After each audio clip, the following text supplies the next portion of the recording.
The way things are, from a couple of years on, things are real horrible here in New York, all over. You're dealing with a lot of people that are maniacs today. You're dealing with an individual who's very basic, who only knows two things, rip off or be ripped off. Many of those who make good by being bad are nowhere to be seen these days. I'd be afraid. Of course I'd be afraid. He's a sick guy. He'd kill anytime. Yeah, but there isn't anything on earth that I will hide from or back up from. People seem not to understand the close relationship between organized crime and street crime. And certainly in dealing with street crime in his area or any other kind of crime, the uniformed patrol. Presenzano, shot 4 times, his throat cut. Presenzano was allegedly connected.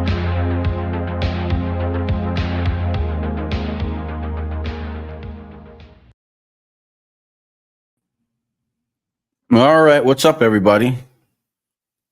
I'll bring Ross in a minute. Tonight, we're going to have Ross Brodar on. Just let me know that you could hear me, please.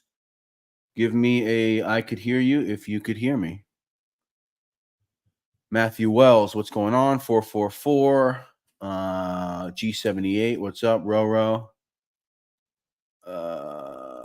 Roro, let me know that you could hear me. I just want to make sure we're all good on my side. All right, good. Thank you, Ruby. Appreciate it. So tonight, we're going to have Ross Brodar in.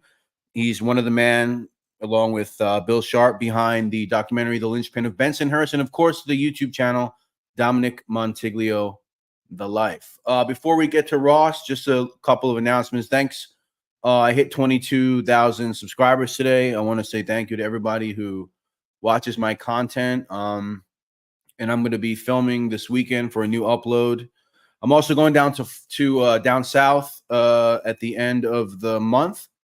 And I'm hoping to see Pete LaFrocia. So hopefully that works out and I could bring you guys some Pete content because I know you guys love that. Before we get to Ross, let's just, this is the third time I've had Ross on. Ross is actually the first interview I've ever done on this channel in 2021.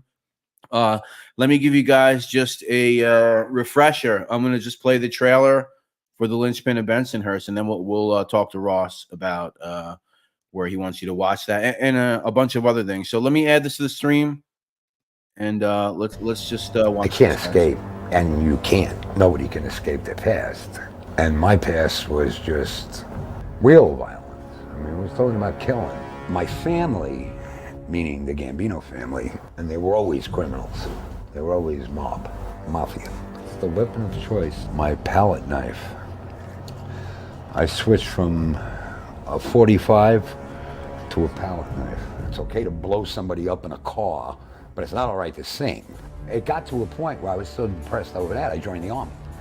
How many chances you got to actually go to war? Scariest thing ever was Hill A75, period. After that, there was no fear. You know, when I decided to come back to New York, I had no intentions of coming back to New York and becoming a criminal. It's okay for me to kill Vietnamese for $278 a month, but it's not okay for me to kill people that are trying to kill me back here in the States, where I can make some real money. Let me tell you something. He blew up a guy on Bath Avenue with a percussion grenade. Blew him right across the street. I was the overseer of a crew. Absolutely the most dangerous crew in the world. The type of killers that dismembered bodies and made them disappear. You know, they did hundreds and hundreds of murders. I mean, when I got arrested, when I came back, the first night, there was an attorney there. He says, "We can get you out by tomorrow." I said, "No, I'll stay right here." Because I knew as soon as I got out, I'd get popped. I mean, I was ready to go away and do my time. And you know, what a lot of people don't realize, like, you might have killed people, but on the other hand, what they don't realize is that, those people were looking to kill you too. That was the business. That's the life we chose. All right, guys. So without further ado, the man, the myth, the legend, Mr. Ross Brodar. How you doing, man? All right, Brett. Good. How are you? Good, buddy. Good to see you. You too. All right. So, yeah, man. Always love having you on. So tonight, guys, we're going to talk about I know Ross wants to talk about of course, the YouTube channel, Dominick Montiglio, The Life, kind of the state of the channel, what he's got going on coming up in the future, and also some commentary. There's been some comments going on the channel. I think Ross might want to address some of that. So, Ross, let us know what's going on, and let us know where you would like people to actually watch the Lynchpin of Bensonhurst for those who haven't seen it. Well, as we were talking, Brett, the Life on YouTube, we've put up a whole lot of clips from the initial first couple years of interviewing Dominick when he was living in my art studio. All that stuff was done on basically like a pretty crappy low def camera without a whole lot of intention. It was more of like just trying to capture the stories. And after we put together the Lynchpin, we had all this sort of extra footage. We figured we would put this channel together and we would try to promote the film, which the Lynchpin can be seen on Tubi. It can be seen on Google Plus and a bunch of other, platforms that if you Google it, you'll see it. But Tubi's the one. You can see it for free if you want to see it with ads. But ultimately, there's a few things I wanted to talk about. The first thing is that, there has been a lot of commentary in regard to like, is Dom telling the truth, right? There's always this thing about what is the truth?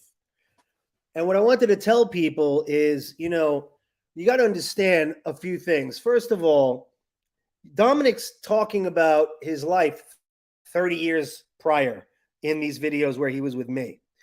And as you see, he's driven, and as he said, he was on meds, and his memory is not perfect. So he does get his timelines fucked up. He gets his stories mashed up sometimes. But what I've been trying to tell people, and I comment somewhat, but I don't try to get like deep into it, is that Dominick has his own truth, his own reality within the reality, and not everybody understands what that means. And I'll give you an example. When Dominick said he was an acting capo, everybody blew up on the internet. This guy's full of shit. He was never a captain. He was never this. He wasn't nothing more than an errand boy and all this stuff. Well, understand that when Nino would go down to Florida 6 months out of the year, Dominick was handling Nino's business. Nino was a captain. So when Dominick says that he was acting capo, that's what he meant. He meant he was an acting capo because he was sitting in for his uncle doing shit that his uncle did. And that's how Dominick had his seat at the table with the DeMeo crew, because he was overseeing them. He was dealing with Roy. He was dealing with the money, and he was dealing with the Gemini Lounge. He was part of that whole thing that was going on there while Nino wasn't around. And even when Nino was around, he would send Dom over there. So people have to understand, you can't take everything so literally when it comes to the content or what he's saying, because unless you understood what he really was doing in that life, you don't really know. And to think that Dom was an errand boy or he was just a driver, I always tell people, like, hold your horses until the next bit of content comes out, because there's a lot of stories people don't know. And what I've been trying to reiterate to people is you don't get that position by being a punk or a coffee boy. In fact, no such thing as really like a coffee boy that's in the mob with like legit gangsters. You got to put in work to run with these people. So that's been kind of like, a thing for me, Brett, that I've been having to address, amongst others. You know what I'm saying? Yeah, definitely. What do you see in terms of that? I know you were saying you've seen some comments that kind of. Yeah. I think it's important to say, and it's something that you've said before, that when you say errand boy, coffee boy, this and that, Dominick was no angel, and you've said that before. Like he definitely did things that he shouldn't have done. And, outside what he was doing with the DeMeo crew, he was running around with Henry Borelli. They were doing all these robberies. I mean, so, I think it's important to stress that too, for people who think that he was an errand boy or he wasn't capable of maybe doing things on his own. And as far as some of the other comments that I see, one of the things I noticed, Ross, is something that I always liked growing up, and I always think about like old weird HBO documentaries from the 90s and all that like gritty weird shit that was like kind of showing you like ugly stuff. Now you kind of have YouTube channels that are showing you like the streets or like really gritty and ugly situations. And when I see some of those Dom videos, I kind of see some of that in it, where you're seeing like a harsh reality of somebody who is maybe, you know, dealing with addiction, dealing with a lot of the ghosts of the past, and he's like trying to grapple with his life situation. And I'm seeing people get offended that like you're putting clips like that up. It seems to me that for some people, it's like, it's okay to talk about like, cutting heads off and bodies hanging in the bathtub and blood coming out of the fucking drain. But it's like, it's not okay to see like a vulnerable individual who's like struggling like that. That offends people. Like that is what I don't understand with some of the complaints also. Yeah, I'm glad you mentioned that, because you know what people have to understand is I took in a broken down war vet ex-gangster into my house, right? And when I took him in, that's who he was. He was drunk. He was smoking 3 packs of cigarettes. He was taking too many Xanax. He was dealing with PTSD. He was going to the VA hospital. Like, that's who he was, you know, and he looked to me as somebody that could help him with that. And during our friendship, that's what was a big component, was like, I stopped him from drinking a lot. I stopped him from you know, smoking cigarettes all day, every day. Like I set up rules and barriers for him to understand that there was another way in life, and through the art, maybe he could find some redemption in another path. And it is interesting when people are like, this is disgusting. How could you show him so drunk? Or it's fucked up that you showing him. The guy was drunk. He had an alcohol problem. The guy was a pill addict. He needed to go get meds when they ran out. If he didn't have them, we'd have to go to the VA hospital. I mean, the footage is there because that was real life. And I agree with you 100%. Like, everybody wants to hear the gory details about people getting shot and killed and chopped up and all that gangster shit. But our whole concept with sharing his life was the whole scope of who the man was. And he always wanted to let people know, like, you know, don't think that anybody's getting off scot-free. He suffered through what he went through, right? Like, he didn't end up doing life in prison or 25 years, but he was in his own fucking prison. You know what I mean? With his own demons. And that is part of what the documentary is about. And that's part of what these clips are, is to give you guys an idea of the whole scope of who this guy was. Just want to say thank you, Jay Cheesy. Thank you so much. I really appreciate it. Thank you. Anybody that can help, it's always appreciated. Johnny Pearlcat, thank you so much. And thanks to Ross for being here. Henry Hill, same thing in common. Yeah, I mean, I think Henry's a lot worse, to be honest with you. But yeah, I mean, you could see kind of, if you know, some people, even Ross, you know, I've never had like an addiction issue or anything like that. But some people, they say, are even like predisposed to stuff like that, you know, like, and if I don't know if Dom was, or he ever thought he was, or I know that maybe his father might have been an alcoholic or something, but I don't know, like, if, you know, what somebody goes through in life, if maybe they're predisposed to have an addictive personality, you know, these things could come to the surface, you know, based on, you know, the things you do in your life, you know, especially if you have like this life that Dom led. Yeah, I mean, look, the guy was always predisposed to that, because yes, you're right. He came from an alcoholic father. And, you know, let's be honest, back in those Studio 54 days and all that shit, Dom was ripping it up. And he was always battling with addictions, you know what I mean? But it's like, you got to take the whole scope of the man. Like, when I took him in, a lot of people, I think I said this to you before, but like, a lot of people were like, how could you take this guy in? He ratted on the mob. He did this, and that. It's like, well, but it's okay that he went and bled for our country, right?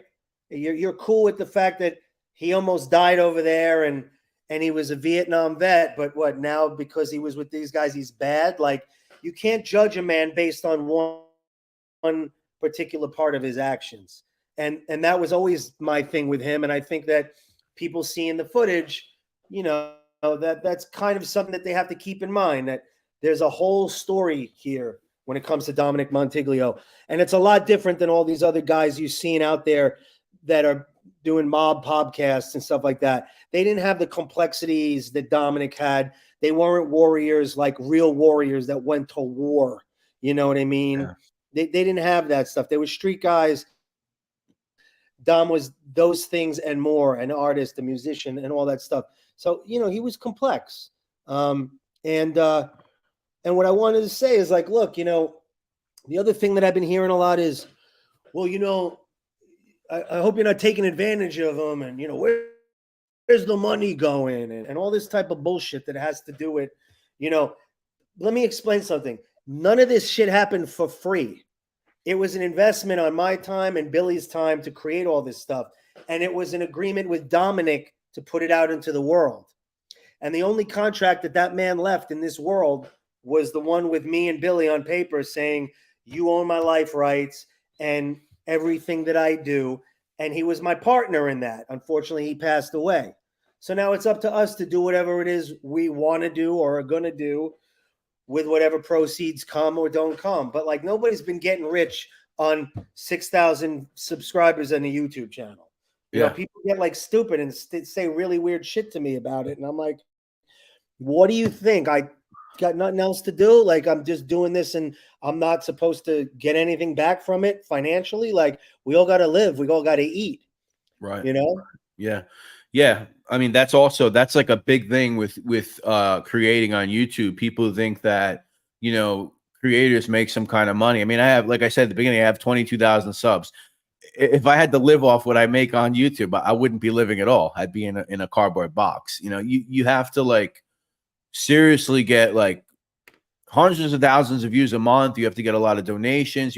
So, like, the average YouTuber is not, you know, it's mostly, for a lot of people, it's just because they want to be creative, or it's a side hustle, or they're working towards being, you know, like that person that has tens of thousands and hundreds of thousands of subscribers, which can take a long time. So that I think some people still have, like, a skewed mentality with YouTube.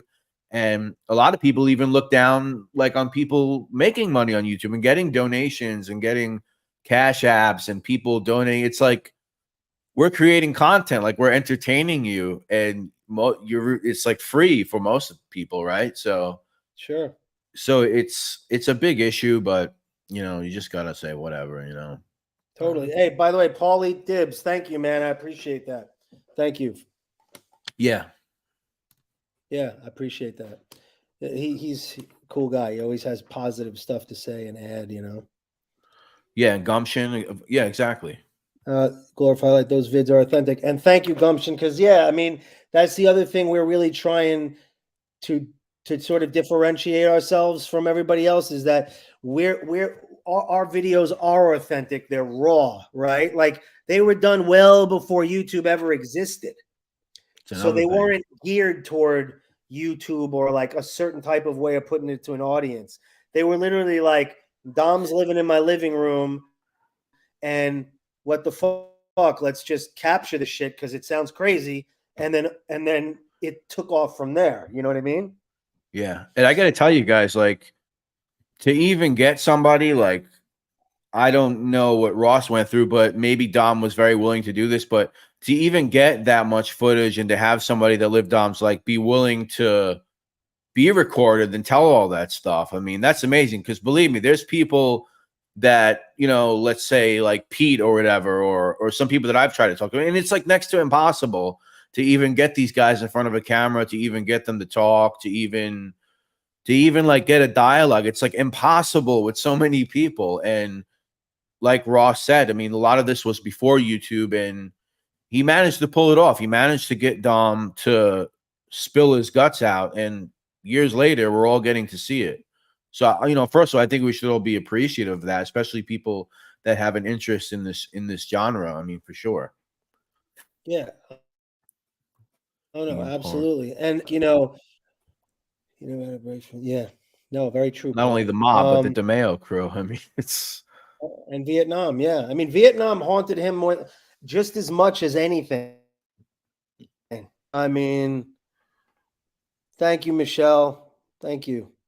Yeah, here's the thing, right? What I'd been telling you, Brett, before we did, got together to talk about tonight. So Billy and I, after a couple of years and starting to understand who Dominick was and the big scope of the mob and all the people that were involved, we got a high def camera and then we got focused and we redid a whole lot of interviews and got him to speak on stuff that he had never spoke about. So Billy and I have a whole nother movie shot in high def with Dom with all beautiful, good teeth, talking about all kinds of stuff that we haven't even touched on in our channel yet. wow. So nobody knows. Wow. Yeah, so nobody knows. Yeah, look, Dominick was in shadow. Like, yeah, back we were setting up like little like bullshit lights. We didn't even know what the fuck we were doing. Like when we first started. I mean, we just didn't know what we were doing. Okay, when's the full barbecue coming out? Yeah, we'll get to that, right? We'll get to that too. So anyway, what I was saying is this, like, so Billy and I have been waiting. What we're trying to do is we want to get to at least 10,000. It'd be better to get to more, maybe 15,000 subscribers before we release the second version of our film. And we're only going to release it on our channel to our subscribers.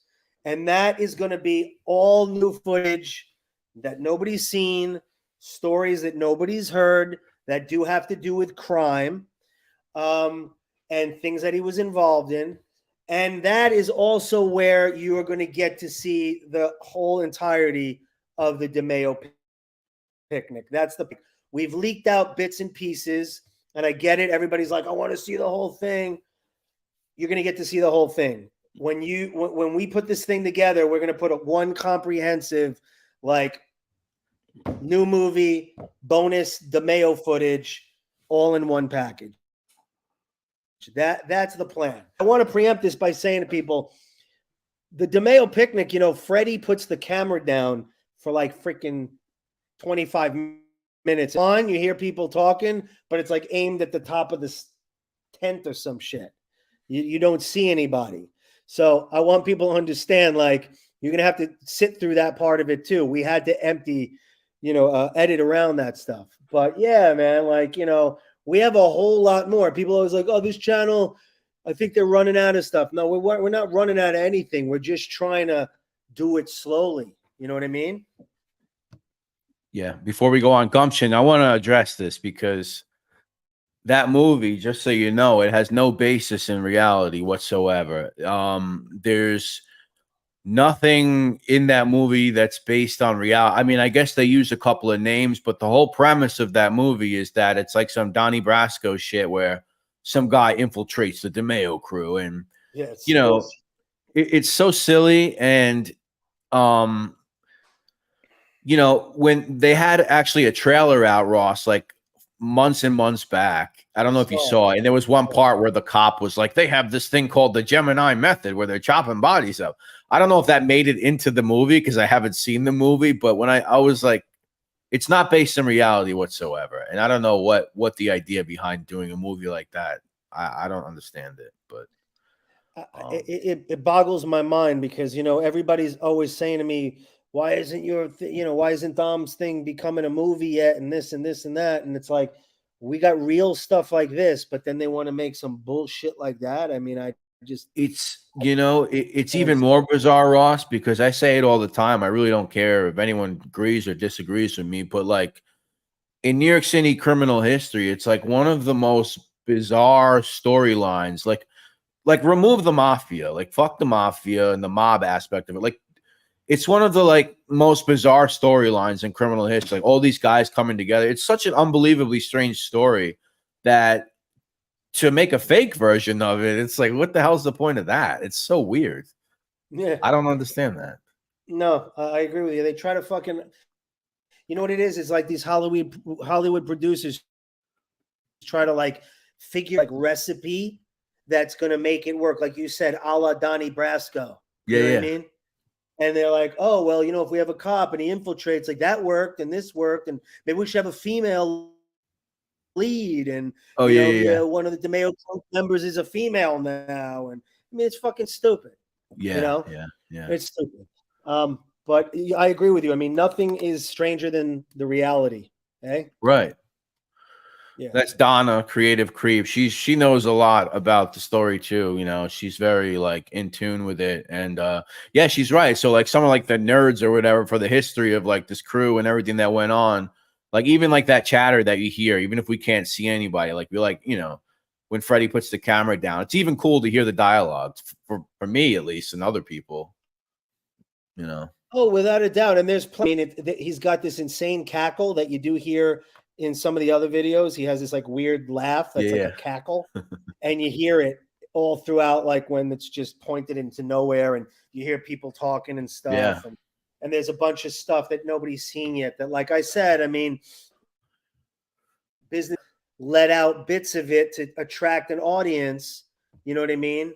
And we're still in the process of it. Like, you know, we're just in the infancy of this channel. We haven't even been doing it a year.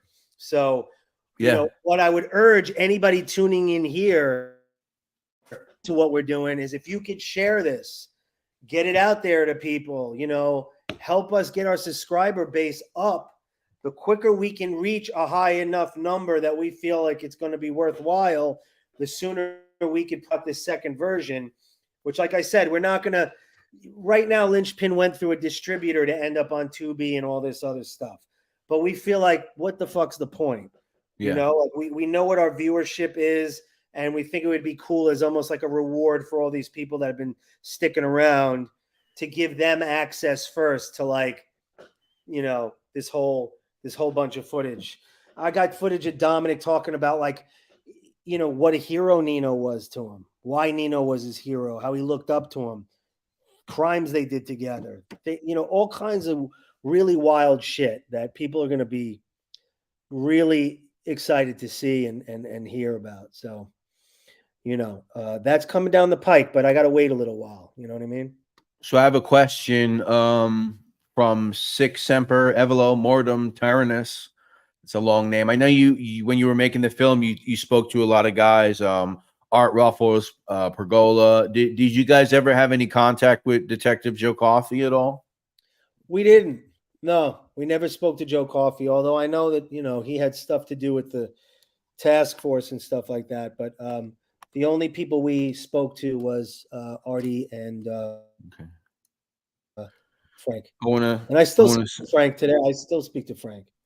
Yeah, I got to meet Frank actually one night with Quentin Walker. We had a dinner. Yeah. Thank you to John Schieser, by the way, for the Cash App for the $10. I really appreciate it. Thank you so much. Thank you for watching. John Schieser, that's either my brother-in-law or my father-in-law, either one of them. Thank you so much. So Vinny Boombots, those movies only work for people unfamiliar with the genre. Then if they research further, they realize they were duped. Yeah, and it's sad because you could like teach somebody something instead of like creating some like clickbait weird movie. And it wasn't even filmed in New York. That's also kind of corny. Like you film it on like some LA sound stage or whatever the hell those things are called. Some LA studio thing. And I don't know. No, I hate to make, you know, I hate to shit on people who are creating, but it's like, I don't know.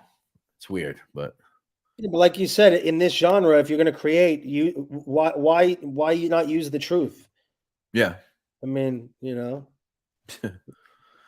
Let's see. I'll never forget. Dom said Nino was the most scary. Is that true, Ross? What was he saying often about Nino as far as his as a person? He said Nino was the toughest, baddest motherfucker he ever knew. Out of any gangster, he felt like Nino was the, you know, a lot of capos would send guys out to do work. Nino would go with you. Nino would go and do the work with you. He would have your back. He would shoot somebody with you. He didn't just like send people off to do shit. So Dominick Dominick says he at some point he idolized Nino. Like he really looked up to Nino in so many ways as like the quintessential gangster. Yeah. You know? And I think that was such a big part of what broke his heart with how it all went down is, Nino could never control Dom. Dom really wasn't a controllable character. And especially with, all the shit that he was involved in, and he just, he could be under Nino's thumb the way Nino needed him to be. And that's where the two went this way, you know? Yeah. Quentin is a mess. Yeah, there's a few out there. I mean, Quentin, of course, Ross. I mean, I don't want to talk about myself, but I feel like I'm in there somewhere. But yeah, Quentin, I think he's like 90,000 words into the book, and he's got a lot of sources. So yeah, hopefully that keeps moving along. Quentin Walker, Darkness Underneath podcast. Yeah, I talked to Quentin quite a bit. See, Ross is a source. Yeah. He uses me. I mean, it's bizarre for me to be a source in this. I got to be honest with you. Who would have ever thunk? And, but it just happened that way. Yeah. But I'll tell you, we got a lot more coming, guys. We have a lot more. Yeah. We have a lot more to put out there, and it's just we slowed it down just because we didn't want to like every day be putting stuff out. We wanted to kind of gradually see if we could get our audience and get people interested. But and guys, listen, this might come off a certain way, but listen, the real guys are gonna make good stuff, and they're gonna collaborate, and they want to push the story, and they're gonna be authentic about it. Back to that movie that we were just talking about, Ross. We're saying that you're a source. Pete LaFroche is walking around. You're walking around. You have Detective Frank Pergola, Walter Mack. There's people that are still walking around that know the story. So to completely shut people out and not even like that pisses me off too. But whatever. I mean, I don't want to keep harping on it, but Well, the video we put out about Kuklinski, right?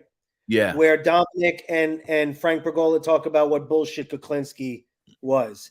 Frank told us he got called into HBO. They sat him down and were like, hey, what do you think? And he was like, this is all fucking bullshit, but they didn't want to hear it. They wanted to make their movie. And it's always the same thing. It comes down to like, it's not about telling the truth. It's about how can we spin this and make a buck. It's bullshit. It's crazy. That whole Kuklinski thing. I mean, we put that whole video out on our channel. Yeah, it's one of the biggest scams.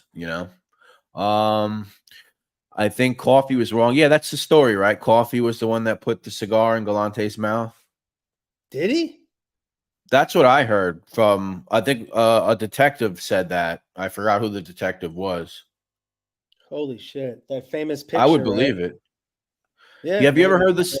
Speaking of, I guess DeMeo crew stuff. Have you ever heard the story of Pete and Joe Coffey, Pete LaFroche? That he actually hit him with his car. Really? He was going in front of Pete's car to like mess with him, and he actually ended up clipping like his leg, and like Joe Coffey goes flying. And that's, I don't know how much you know about Pete, but after that, Roy basically tells him you got to get the hell out of town. He goes down to Florida. And eventually he gets arrested in Florida. Then they drag his ass back to New York. But that's another Joe Coffey story. I guess, I don't know. That guy thought he was like Dirty Harry. I guess he kind of was. I mean, I don't know. But yeah. Yeah. Dom didn't speak kindly about that guy. Is Ross on the I used the cornfield the other day. Now he's got a shitty internet connection. Is he hiding? Is he hiding? No, I'm not hiding, man. I'm not hiding at all. But I was somewhere where there was a cornfield, and I took a photograph near a cornfield. Okay. In Long Island, in case you really want to know. Coffee hates Italians. Maybe. Yeah. Maybe. Oh, that could be. We're going wrong. But didn't I mention more revealing stories? Oh, yeah. Yeah. Yeah, no, there are a bunch of stories coming out. I mean, one of the things that I had to look into was there are stories that we recorded that, again, like when we release them, it's going to be up to the public to decide what's true or not true. There's going to be a disclaimer like Dom was drinking, Dom took pills. I can't tell you if they're 100% true or not true, if he did these things or if he didn't do them. I wasn't there. But he certainly has stories about things that were never told that we plan on one day sharing, and you know, be up to everybody to disseminate what fact from fiction. You know, Dom did hate Chris. Hated Chris. Got Chris killed. You know. Say, what did you just say, Ross? You cut out for a minute. I was saying Dominick made sure Chris got killed. Is that right? Dominicans and stuff like that. He made sure Chris got whacked.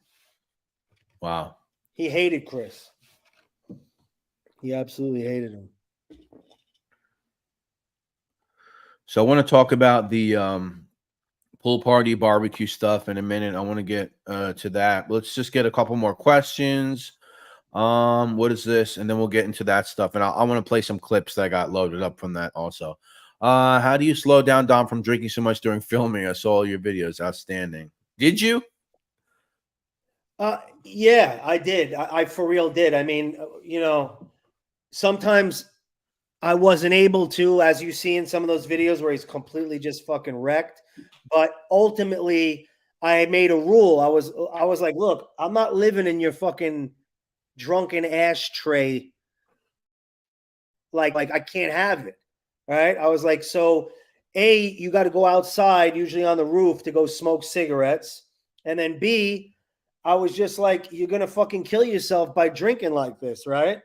And I was like, you know, I used to just talk to him like you see me in the video, like, what about your family? What about your kids, right? Like, what about your legacy? You don't want to go out like this. And I kind of would talk him through it. And it was kind of like between the art and making the videos, it became kind of therapeutic. And truthfully, like, I didn't give him money. In the beginning, when I didn't really know him, I would like help him with money here and there, and he'd go buy booze. And I'd be like, yo, I'm not here to support your drink habit. So like, whatever money you got from the government, like, you got to figure out food or whatever. Because when he lived with me, I took care of the rent. That was like part of our deal. Like, you'll stay with me, you'll give me your life story, I'll take care of the rent, but you're not going to sit here and kill yourself and get drunk all day, every day. So over time, you know, like you'll see in the second part of our movie, he gets into great shape. He was working out. He gets all new teeth from the VA. He stops drinking, basically, you know, barely smoking. So it was a lot of fucking work. It was a lot of work. But Dom trusted me. We became good friends, and he trusted I had his best intentions. And I just kind of laid the law down. This is what it is. If you can't follow these rules, you got to go. And he respected it. Yeah, I knew someone that was like an older guy, but he was a bad alcoholic, and he smoked a lot, and his house was kind of a mess. There's like a certain smell that comes along with that. It's very with mess and alcohol and cigarettes. It's like if you know what that smell is, you know what it's just like a weird. It's not a good thing to live with. No. Red Raven. Hey, how are you, Red Raven? Thanks for joining. Long-time subscriber since the beginning, I believe. Bulldog. Yeah, he's around. He's around. I looked him up, but I don't know. Who else? Let's see. Wow, a lot of comments here. Drunken ashtray. Yeah. It's a mix of a lot of things that comes together. Yeah, it was, man, let me tell you. And that guy. Hey, Moet, how are you? What's going on?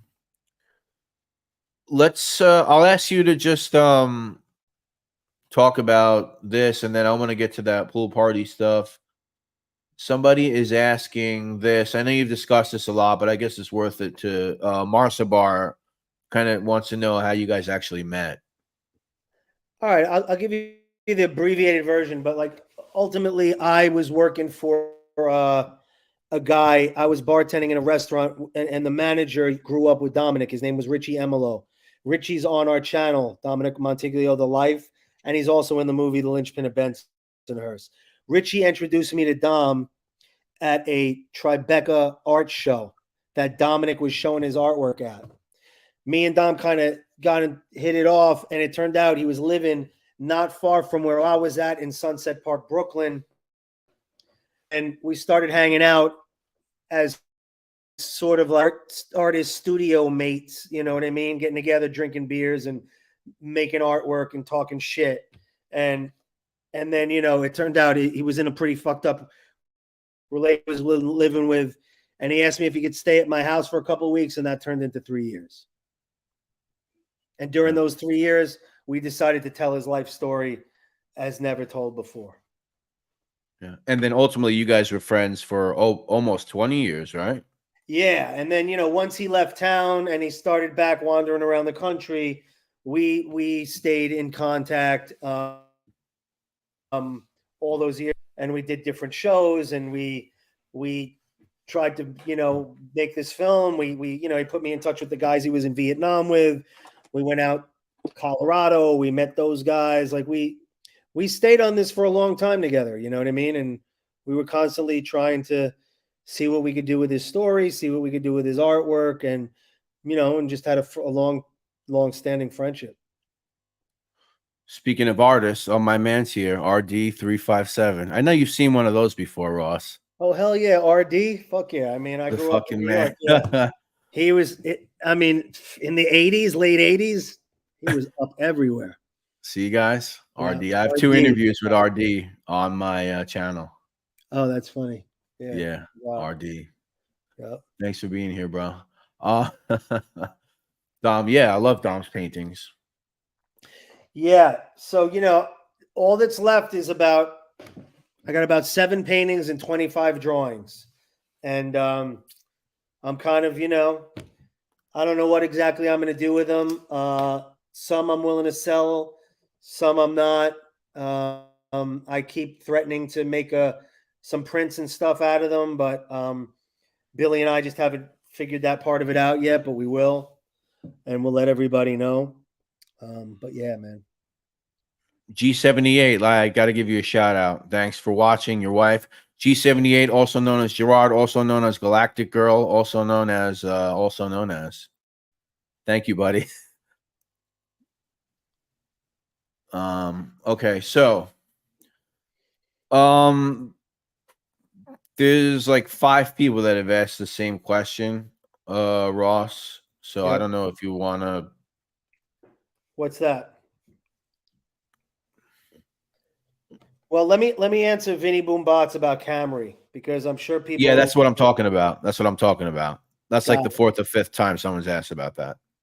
So look, I know Camry. I've known Camry for years, and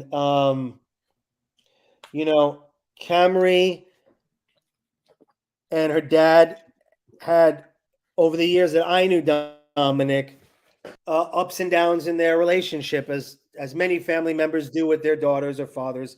Obviously, this was an extreme situation that these two had together. And Camry's book, right? She's doing her own thing. And when we went to make our film, Dom was estranged from her at that point in his life. Like, he really wasn't talking to Camry. He was talking to his son a little bit. He was estranged from his family. His daughter, Marina, rest in peace, that passed away, he was in touch with. But Dom wanted to keep them out of it. It was very actually, you know, it was like an explicit thing. Like, we're not putting my family in this film. We're not interviewing my ex-wife. We're not interviewing my kids. Like, we're not doing that. So that's why they were never in the Lynchpin of Bensonhurst, or they're not in any footage, because he didn't want them to be. You know what I mean? That was Dominic's choice.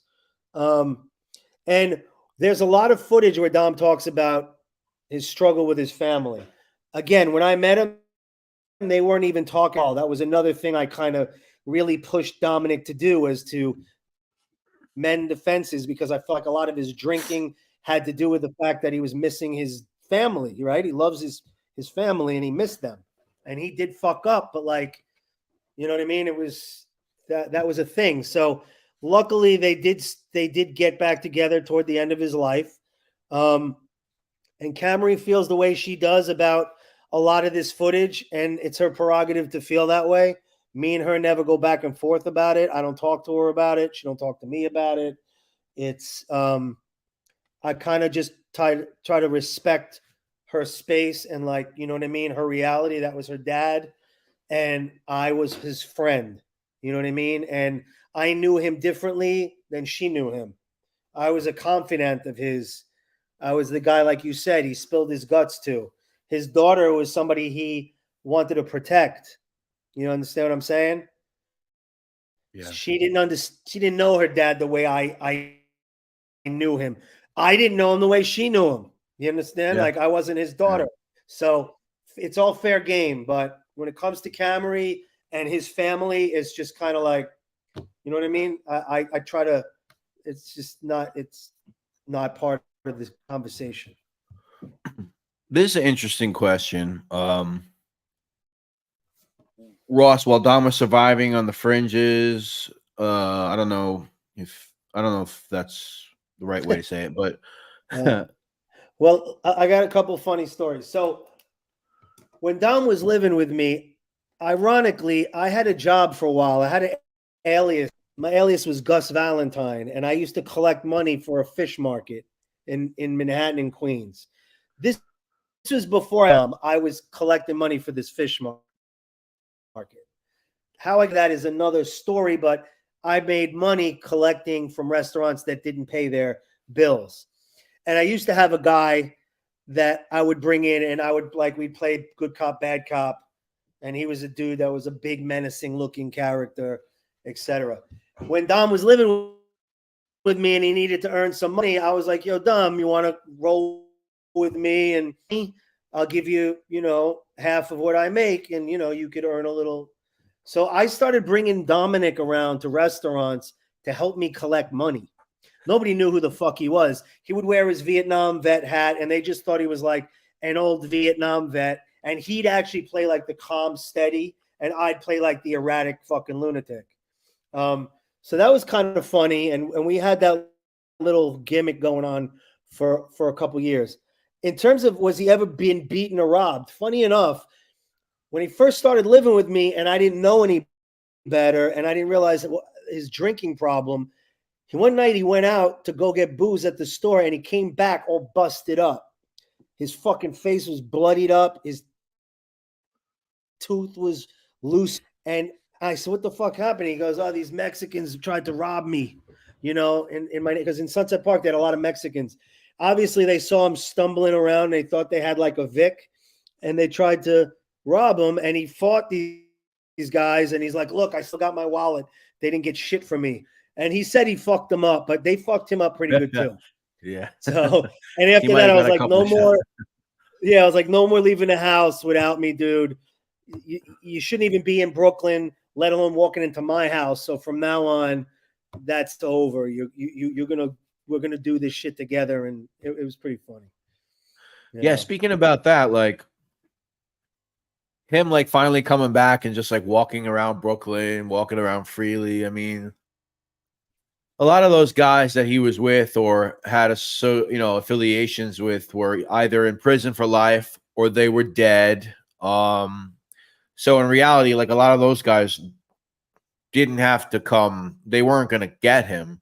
Was there any fear from, like, I don't know, Nino's son or any family or anyone around Brooklyn? Was there anything that he might have been worried about walking around in Brooklyn that you thought he mentioned, or real stuff that could actually happen? It's like Frank Pergola always said, because I asked Frank that early on. I was like, should I be worried about this? Like, you know what I mean? And it was like, Frank was like, listen, there's always some fucking cowboy out there that's coming up that might want to make their bones by picking off Dominick Montiglio and saying they put a bullet in his head. So, Right. hey, what's up, Gennaro? So if you take him to Bensonhurst, which is what we did, we were running around in our van, and at one point, if you look at the footage that's on our channel, we street where he shot Vinny Mook, and I was against it. I was like, "What are you doing? Why are you getting out of the van?" And he was like, "Oh, fuck it, don't worry about it." But who knows who might have recognized him? Do I think they were going to recognize him in Sunset Park? Probably not. There's not a lot of Italians over there. Right. Did I think it was smart to street in Bensonhurst? We're talking about fucking 20 years ago. Probably wasn't the best idea. You never know who was walking around out there that might have recognized him. So I really can't say. Dom always had a piece. He always carried a piece. Really? And he seemed, man. He seemed, even in New York where it was totally illegal, he had his little as he said, he had his little friend with him. Yeah, that's interesting. Yeah, because now it's like not what I mean, people are getting out for all types of crazy shit. But like 20, 25 years ago, it's like you're probably going to get a year at least, for a pistol. Oh yeah, I think you would have getting 5-7 years. I don't even know what the number I think was, the mandatory minimum was like a year at one point, and then if you had a crazy record, you never know. Yeah, you were going to get something, and he always had his piece on him, and I believed him. I was this guy's carrying a gun, and he's worried about it. I'll be worried about it too. Like I don't know how real it was or not, the threat, but who the fuck knows? I wasn't going to take a chance, So I tried to think for him on those levels. Gerard Boutin, I'm not sure what you're saying. If you're talking about who I'm speaking to, I'm talking to Ross Brodar. He's one of the guys with Bill Sharp behind the documentary The Linchpin of Bensonhurst, and he's also runs the channel Dominick Montiglio, The Life, which you should definitely check out. And listen, I want to show you guys something because this is like, I want to get into you call them the pool party. Some people call it the barbecue, whatever you guys want to call it, the 4th of July party, whatever it is. For many years, I mean, a lot of you guys know that the only footage available of DeMeo and these guys was like a 30-second clip that was out there. We were always like, all right, when are we ever going to see more of this? And there was like some little grainy thing they used for a documentary that was there. And I'm going to play a couple of these real quick. And I have a couple of questions for you in regard to them, Ross. But I just put a couple of them on the side that I'm going to share my screen. And let's watch a couple of these Roy DeMeo barbecue videos. Let's see. So I think we're gonna watch part 6. Let's watch this one. You stop the camera ready. This guy's nuts. This is Roy Zucker. We are now going to have a dabbin. And this is Roy Zucker that he built there for the circumcision later. We're going to have over here a sucker later. A sucker. Take it now. If you sell fish, you run inside. You'll be able to stay out here. It doesn't Joe. He looks good on TV. I guess he takes my fucking Joe. Will you very please? His agent. Hero. Women in their bikinis.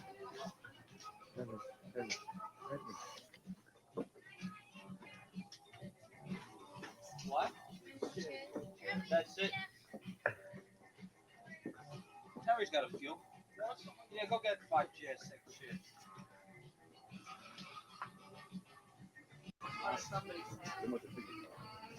Will you stop with that camera ready?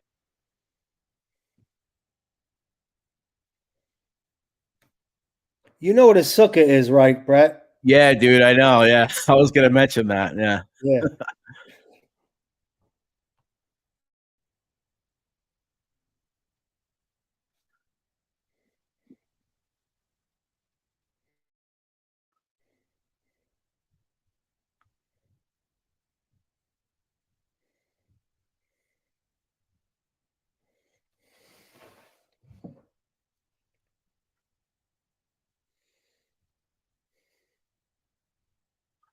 All right. I'm gonna stop sharing that now. All right. So yeah, the sukkah. I love those Freddie Jewish jokes because that's not like a common joke. That just goes to show you how these guys grew up in Brooklyn with a lot of Hasidics and a lot of Right. these Orthodox Jewish types. If That's you want right. to tell everyone what a sukkah is, Ross. Yeah, well, when he's like a circumcision in a sukkah is Yeah. like Sukkot holiday where they build like a shed or a shack outside and they eat under it and they do all this stuff. Yeah. So it was kind of funny that he was making that joke, like Roy's going to do a circumcision under the sukkah that he built. It was Yeah. fucking And I think they have to. I think sometimes like the Hasidics or the real Orthodox, they'll actually sleep in there overnight. Is that right? Like they'll have to like stay out there, I believe.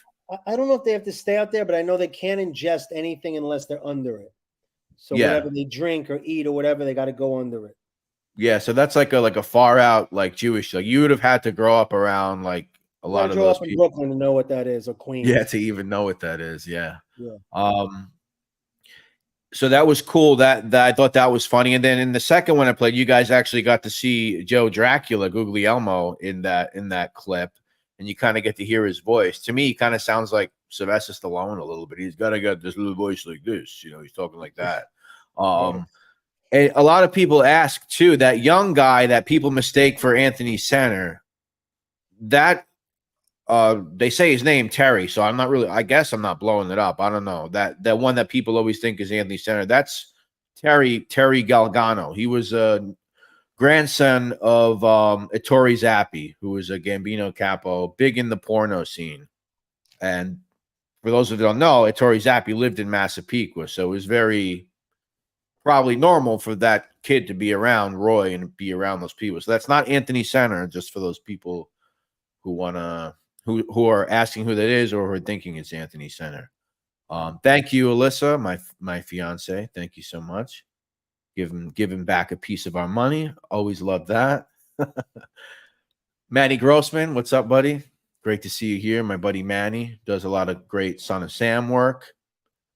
Oh, Son of Sam. Did Dominic ever talk about Berkowitz, Son of Sam? What was going on? Because they actually, the Moskowitz shooting was like 4 blocks from Nino's house. The last shooting. Well, not for nothing. I'll be honest with you. Me and Billy have a whole fucking shitload of interview footage of Frank Pergola on the Son of Sam. Really? Oh yeah, like literally probably a couple worth of Son of Sam stuff because Frank was involved in that whole thing. Frank was right on that whole thing. He had a lot of information on that. He knew that, you know, he was making up all that bullshit about the dog told him to do it. Yeah. Frank was calling out bullshit way before anybody got hip to it. Yeah. And Frank was out there searching for him when they were, you know, combing neighborhoods. Like, that guy should get in touch with me and maybe talk to Billy and I about that footage we have. You hear that, Manny? Yeah, we'll definitely put you in touch. Manny is, I mean, he's the best as far as Son of Sam goes. And he's one of the guys that, just to give you a quick about Manny, he started with the cult theory and basically over the past 2.5 years just broke it down to like, it's Berkowitz, all this other devil shit and all this dog stuff and all this other whatever. I mean, it's a lot to go into now, but if you don't mind, Ross, yeah, I'll pass you Manny's email, or I'll pass your email to Manny. Yeah, definitely do, because Frank called bullshit on all that stuff too. Listen to that, Manny. That Berkowitz was just fucking making up and shit. It was straight up. Berkowitz was a fucking psychopath and was doing his thing and just was throwing out this nonsense left and right. Yeah, definitely tell him to get in touch with me. I got a ton of good stuff. That would be awesome. Yeah, the cult thesis. Yeah, and there's still people out there that are strong believers in that. And Manny's got a lot of beef. It's crazy. Yeah, it's bullshit. It's bullshit. Yeah, Manny. Let's I'm going to put you guys in touch and we'll see what we can do as far as that for sure. Ross knows what he's got. I don't know what he has, but yeah, 100%. We'll talk, Manny. Let's talk on Messenger later or tomorrow morning. So you want to ask me more about the picnic, Brett? That's what I'm about to do right now. Yeah. Oh, okay. So let's go into the picnic, pool party, barbecue. Let's go into that. I want to know, first of all, what I want to know about it, Ross, is did Dom get to see all this stuff in full? What was his commentary on it, watching it? And what was your guys' feelings on watching that stuff for the first time? Because you hear all these stories, they've almost become like mythical characters. And then you get to see them move, you get to see them talk, and you kind of get all these ideas about what it might be like, and then you actually get to see it. Well, yeah, I mean, we got lucky with Artie Ruffles and was able to get our hands on it. And, you know, it was like this whole thing. Uncle Artie's got us the thing for us. And I mean, Dom, you know, for Dom, it was just, he was laughing the whole time and just like, you know, because as everybody says, like, it looks like these just regular guys hanging out, having a fucking barbecue. And like, people are always shocked that that's the vibe, but like, they would just, that was what it was. Like, as we talked about, I think the last time, like, you know how like in basketball and in Cuba, they're boxing and like every place has their little genre. Like at this time in this place, they had gangsters and killers, and they iron sharpens iron. They were just like all together. And that's what they were doing. They were robbing cars and fucking killing people.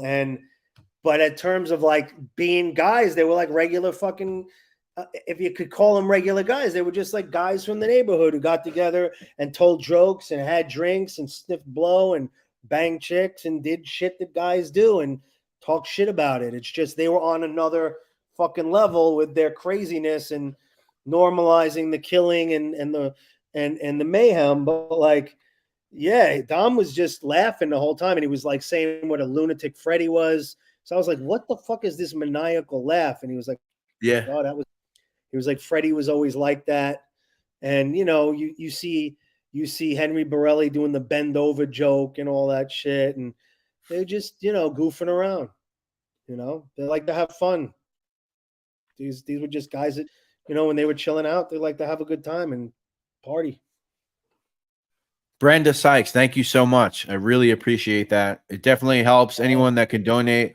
As I said, I'm going to Florida at the end of this month, and anything helps, guys. I'm trying to do work for the channel while I'm there, whether it's meeting Pete or something else that I have planned for the channel. So anything you guys donate, I promise, like, it just goes back into, I do the location videos, I drive around, gas is expensive, and I promise you, everything you guys give me basically goes back into like bringing you guys content, and I really appreciate it. Thank you so much. They see something, everybody out there.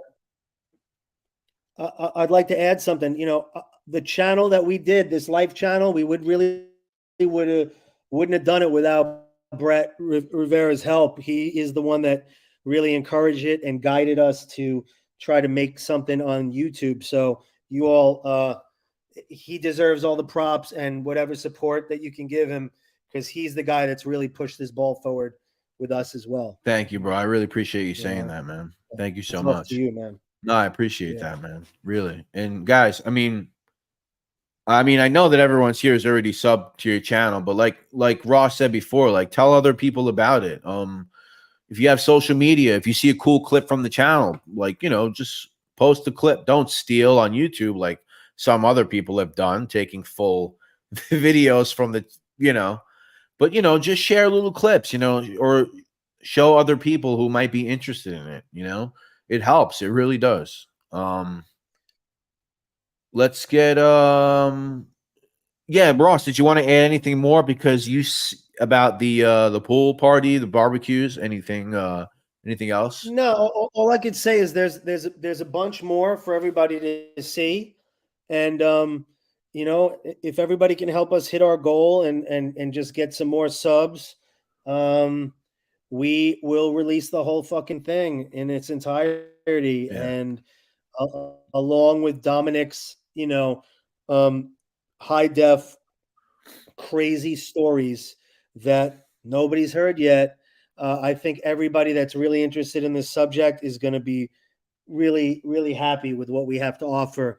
It's not going to come out for several months, like I said, because we have like a goal in mind, but that's what we're working on behind the scenes. Billy is going to post some some stuff soon. We're gonna put some Harry Knight out there. I don't know if you remember the Harry Knight footage that we put out, Brett. We only gave a little Harry teaser. Knight. So Dominic had this alter ego he Oh called yeah, Harry yeah, Knight, okay. and he would do like, "This is Harry Knight with the Night Show," and he would get drunk and do this character Harry Knight, and he would do this night show thing, and he'd like play the organ and do all this goofy shit because what people might haven't seen yet enough of is Dom also had a very funny personality, and he could be a goofball and just like, you know, he was funny.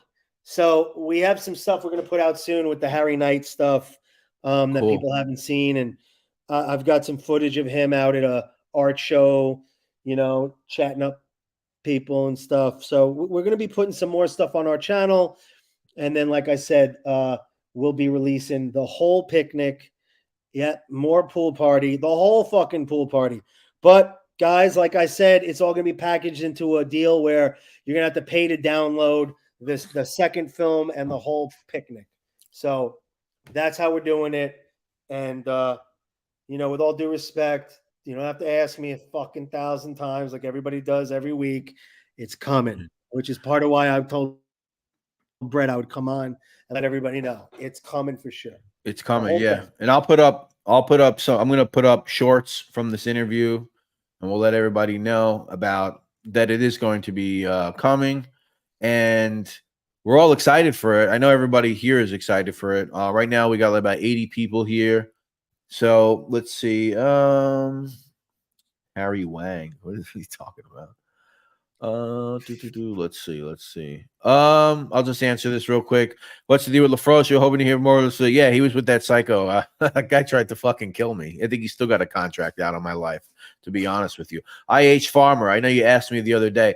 I'm going down south at the end of this month, and I'm hoping to see him again. He's in contact with Quentin Walker a lot. He's one of the sources for the book. So yeah, I don't know. I mean, as I mentioned earlier, I don't know if you were here, you know, Ross pulled off something great by being able to accomplish all this footage with Dom and being able to have this time capsule, because it's almost impossible to get on board with anybody to work with anybody, to get someone to give you the time, and it's a lot to get into, but yeah, I talked to Pete. I spoke to him recently through text, so hopefully there's more coming. And he's an interesting guy outside the DeMeo crew because he was with so many other things. So, not a problem. Yep, that's Donna. She's excited for more footage. Let's see. Anything else? I love that name, Creative Creep, by the way. Yeah. That's a good tag, Donna. I dig that. Oh, that's a good question. Oh, no, I never did. I never did hear. No, she never got in touch with me. And I think we tried to find her, actually, now that you mention it, but we never could. We wanted to put her in the doc, but we weren't able to find her. Yeah, that would have been cool. We found Susie Cream Cheese, but we never found Danielle. If anybody finds her, let me know. Yeah. Love to interview. Yeah. Yeah. Definitely more ways of finding people now. Yeah. Again, we did this, 20 years ago. So, yep. You know, maybe we should actually look into that. Good point. He smuggled pot from Europe. I guess you're talking about Pete. Yeah, that's true. He got in big trouble for that one.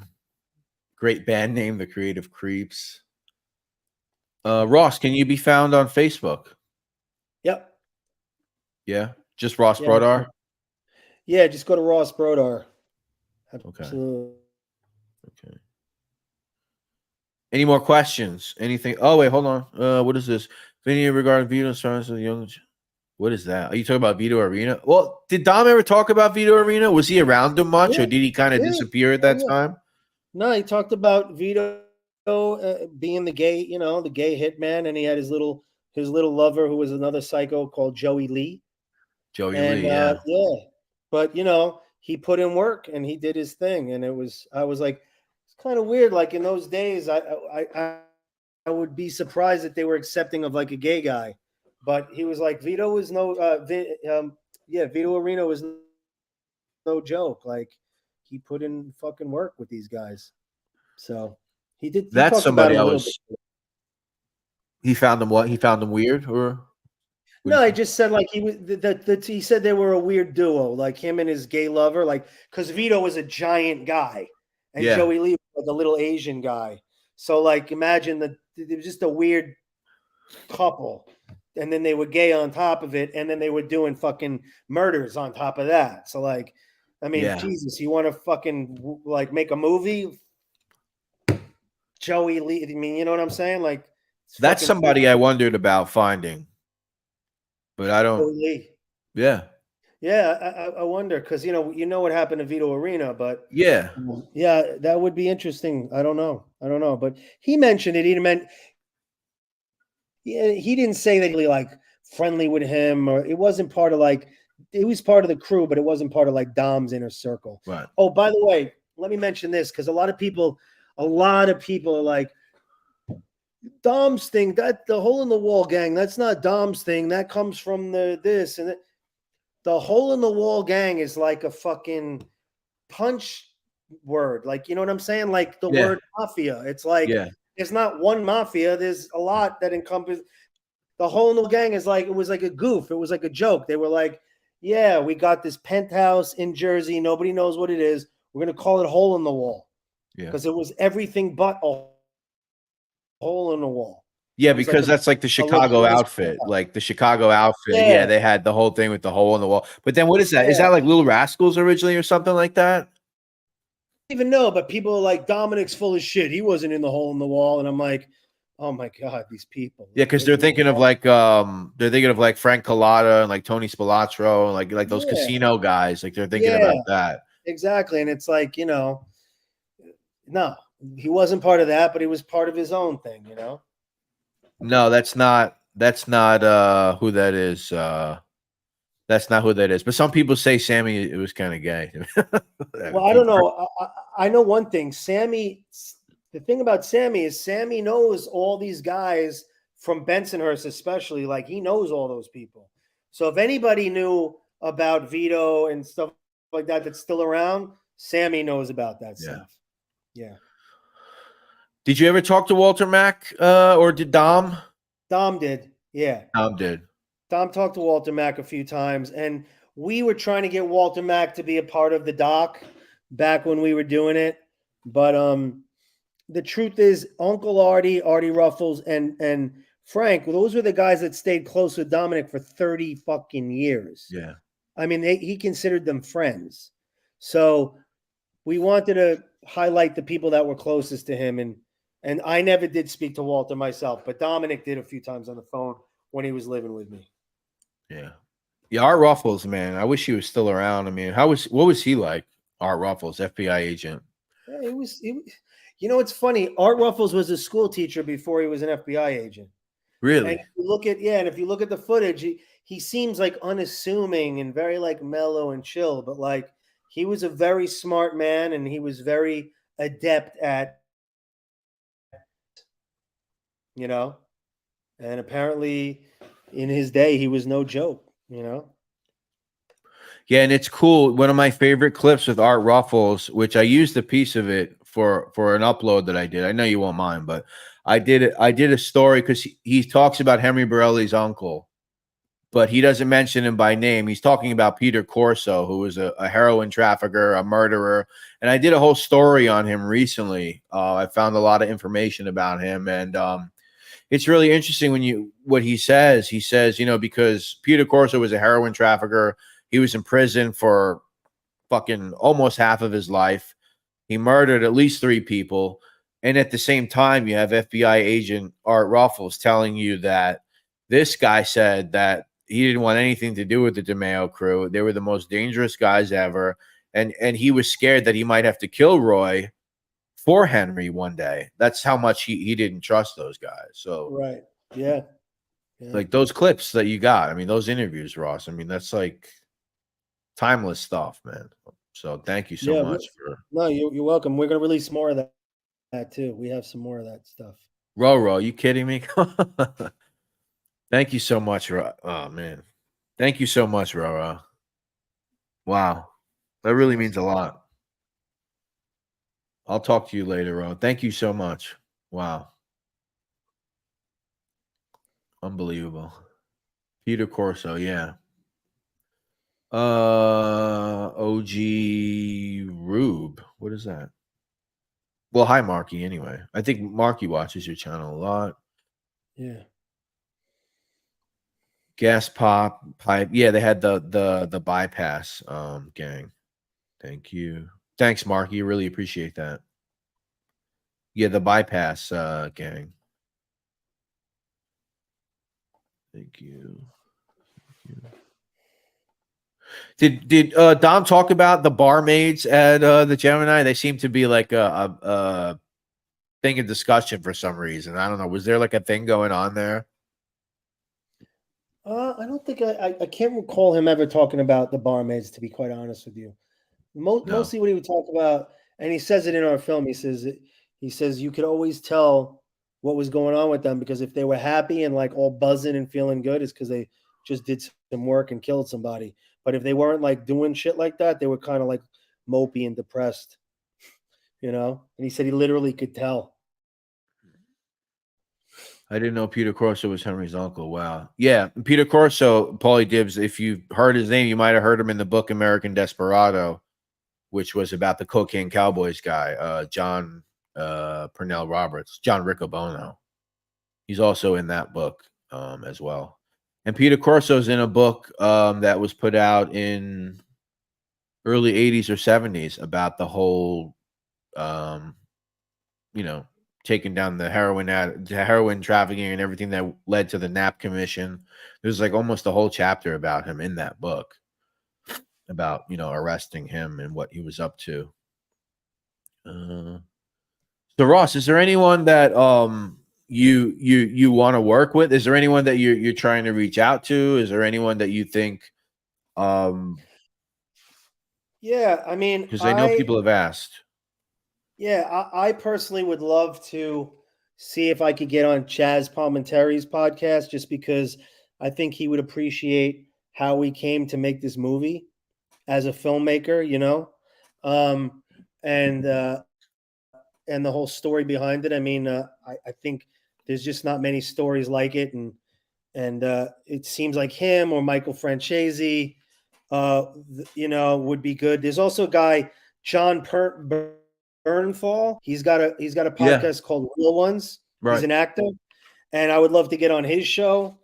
So I mean, yeah, like obviously, look, if anybody knows people like that, also, Joe Rogan and Coco Diaz have mentioned Dominick on their podcasts. I just got no way to get in touch with these guys. Like I've sent them, like clips of the movie on Instagram and shit, but I never heard a word. So if anybody has contacts with any of those people, Coco Diaz, Rogan, John Bernthal, Palminteri, Mike Francesi, those guys, I'm just looking to blow up Dominick's movie, like really get it out there, get our channel out there. I would be extremely fucking grateful if anybody has a contact, or even could just share it with them. Who knows? Maybe some other people sending them stuff might make them go, well, what is this, So thanks for asking, Brett. Yes, there are people I'd like to work with. Yeah, and I think Joey, I think, I don't know. I have a feeling that'll happen. Yeah, in terms of Sammy the Bull, yes, I did speak to Sammy during COVID, and in fact, he had invited me to go out there, but it was during COVID and stuff, and I had family things. I couldn't get out there, and I'm currently talking to Sammy and his son Gerard about getting together and seeing if we could talk about Dom, because again, Sammy's the only guy out there that actually I'm in the streets, knew Dom and grew up with Dom. Dom mentioned Sammy a lot. Dom had a lot of respect for Sammy, and especially growing up in Bensonhurst and being part of the Golden Guineas and the Rampers and all this stuff. Dom had all those stories. Sammy has those stories. So I'm really hoping that I can work something out with Sammy and do something with him. Yep. Yeah, I think people forget because it's easy to make fun of Sammy and it's easy to call him a rat. I think sometimes, people forget just how much of like a real like real deal gangster Sammy the Bull Gravano was, like a real moneymaker and a real presence, certainly in that area of Bensonhurst. And one hell of a fucking storyteller. Like, not for nothing. Yeah. It's one of the way he tells a story. It's pretty unique. I mean, funny enough, I always get comments about him and Dom, how these are like the two best storytellers on the internet when it comes to this genre. And I think it's no coincidence they both come from Bensonhurst, and they Yeah. both are a similar age. And I think it speaks to that group of guys, whether it's the DeMeo crew guys, Dominic and them, that whole fucking ethos of living in Bensonhurst and growing up around each other. It created a certain charisma that you can't make it up. You either got it or you don't. You could only get it by being with those people. So Let me see. What is that? What is that? The truth? Is that like a trap? I mean, let me like there's some people, I don't know, that are more concerned about like I could see like certain creators more concerned about whether Dom was a cooperator or rat rather than hearing his story. Or there's creators on here that make their whole platform, we're exposing rats today, we're exposing the informants today. Like, yeah. that's their whole fucking outlook of creating content, is just drama and negativity. And if that's what you want to do, that's fine. But I mean, how far does that really go? And half the time they end up flip-flopping anyway. So yeah, and again, you could call him a rat, but like also call him a war hero then. Okay, yeah. You know what I mean? Also call him a fucking doo-wop singer. Also call him an artist. Like, you didn't walk in the man's shoes. You know what I mean? So I always, let's see how you were going to stand up if your uncle was going to fucking put a bullet in your head. You know what I mean? Yeah, Mikey Scars. I've heard about his podcast too. I mean, any of these guys, Marcia, that want to talk to me like Brett has, want to hear about the movie or play some clips, it'd be cool. Maybe yeah, some I think of them that even would be know cool. Yeah, I think talking with Mikey Scars would probably be pretty cool. Jim Martin, I had family members on that crew. In that crew? Is that what you mean? The $1 million question, Russ. How much of Dominick's stuff do you believe? That's Jim Martin. I'll tell you what, man. I'll answer that question, Jim. How's this? It's like this. The police, meaning not just the FBI and the fucking task force, right? Like all of them, they and guys that were in that life that informed, they all corroborated a lot of the stories that Dom told. So we know that there's a big basis of truth within the corroboration between those two entities, coupled with the fact that everything that Dom told me, and I said this to you, Brett, early when we met, Dom reminded me of that movie Big Fish, where like he tells these big stories and it sounds like bullshit, but then all of a sudden you meet the people and then you hear about it. It was the same thing with Vietnam. When I met him, people were saying he wasn't in Vietnam, he didn't do shit, he didn't this, he didn't that. And then I met the guys and were like, he was the best point man in Vietnam that ran our squad. He fucking went and sought out Hill 875 and went to battalion to go get more action. He articles where he was a war hero. So, I would tell you, if I had to give you a number, 85 to 90% of what he told me was true and 10% was bullshit. And when I say it was bullshit, it was like embellished, or maybe he forgot it, or he told it half-assed backwards or whatever. I'm not saying the guy, every fucking thing he said was the truth, because I caught him in some bullshit. But I don't think he ever lied like maliciously. I think it was more like either he was inebriated or he got his story a little fucked up, or maybe he embellished a little something. Yeah. But I give him 85% to 90% from everybody I spoke to. Frank Pagola, Artie Ruffles, Sammy the fucking Bull, all these people, they corroborated his story. Yeah. Another thing, I'm glad you asked that question because there's this notion out there, and now I don't know whose fault it is. I don't know if it's because the way Murder Machine was presented as a book. There's this notion out there that everything in that book is coming from Dominick Montiglio. That's not true. You got to understand there's other informants in the case. There's Vito Arena's testimony. There's Broadway Freddy's testimony. A lot of those details about those murders have nothing to do with anything that's ever come out of Dominick Montiglio's mouth.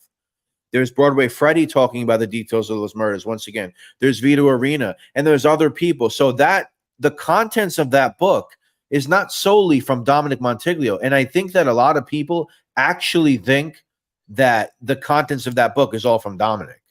And like I said, I don't know if it's because of the way the book is presented that's put that idea in people's heads since it's come out, but I think it's important for people to know that also. Yeah, very good point. That's what I was saying. It's like there was other people that were involved too that told these stories, you know? And then in order for them to give anybody a deal, they had to make sure that these people were telling the truth, or at least very close to what the truth was. And you weren't Nino Gaggi's driver just because you were his nephew, or collecting from the DeMeo crew and going over to Paul Castellano's house because you were the fucking coffee boy. And again, when I release all this footage, everybody that's talking that bullshit is going to be like, oh, wait, whoa, what did he do? What did he say he did? Now, again, I can't tell you if it's true or not because I wasn't there, but believe me, Dom was no fucking angel. You know, you can't run with that pack without putting in some work. And Raven, I agree with you. It's fucking boring. All the negative bullshit. It's like, find something else to do with your life. And why do you tune in if you got nothing good to fucking add? Who wants to hear your fucking, you know what I mean? Like bashing a guy that's dead. And I'm the only one that's sitting there sticking up for him. And I have to learn to shut up myself because I get caught up in the stupidity, you know? But it's like hard not to just be like, the fuck. Paulie Dibs, that would be awesome if you can do that. I don't know if Ross has his email out there. If he doesn't want it out there, that's fine. You can contact me. Mine is on my page. It's in the About section of my nyccrimespot@gmail.com. Ross, I don't know if you want yours out there, but it's up to you. Mine's out there. Mine's out there. Oh, it is? Brodar, Ross Brodar @hotmail.com. Okay, so there it is. Ross Brodar @hotmail.com. Paulie Dibs.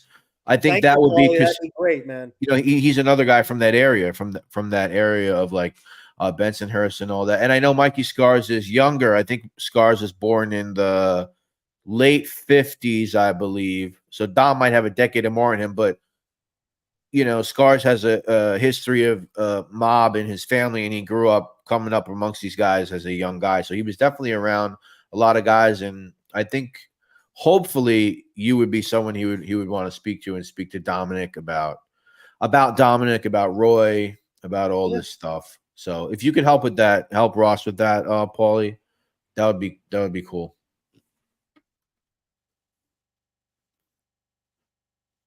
Who else? Vinny Boombots back again. Yeah, there was a guy that wrote a whole book, Vinny. Fucking what was that? The Stolen Valor book some guy wrote and put Dominick in it. Fucking idiot.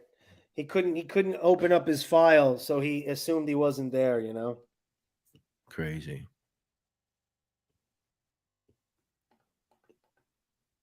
Yeah, exactly, Paulie. I mean, anybody that ever wants to question if Dom was in Vietnam, watch The Lynchpin of Bensonhurst or go to Dominick Montiglio The Life, and you will meet the guys that were there with him.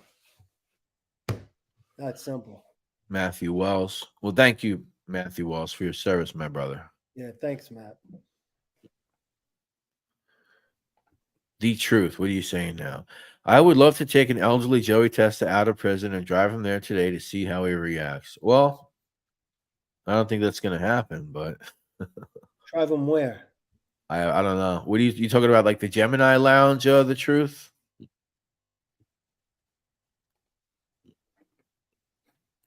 Yeah, Scars has a little beef with Sammy going on. That's like the drama too, but I guess that's personal. That's like real. Yeah, personal. I don't know. Not like I don't. You know, again, I'm not. I don't know about all that stuff. Yeah, but, that's personal shit between them. I don't know.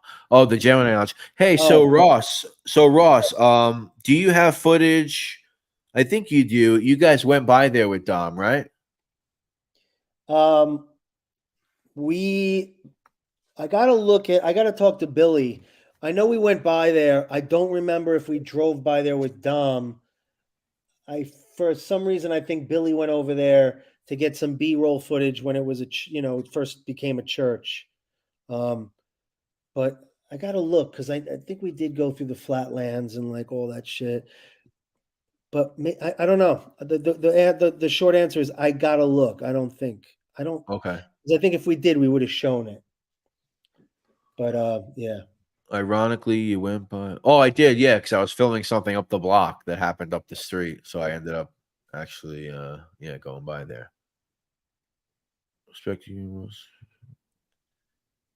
Yeah, thank you for being up, man. I really appreciate that, man. They got people in like Ireland and England, and they're like 5 hours ahead of us. They're still up to watch What's this. amazing? We've got a huge following in England and Ireland.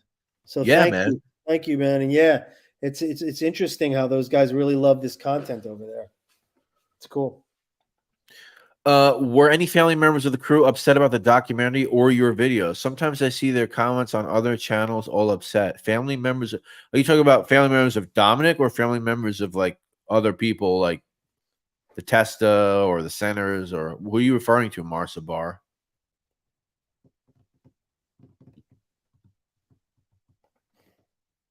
Will do, Paulie.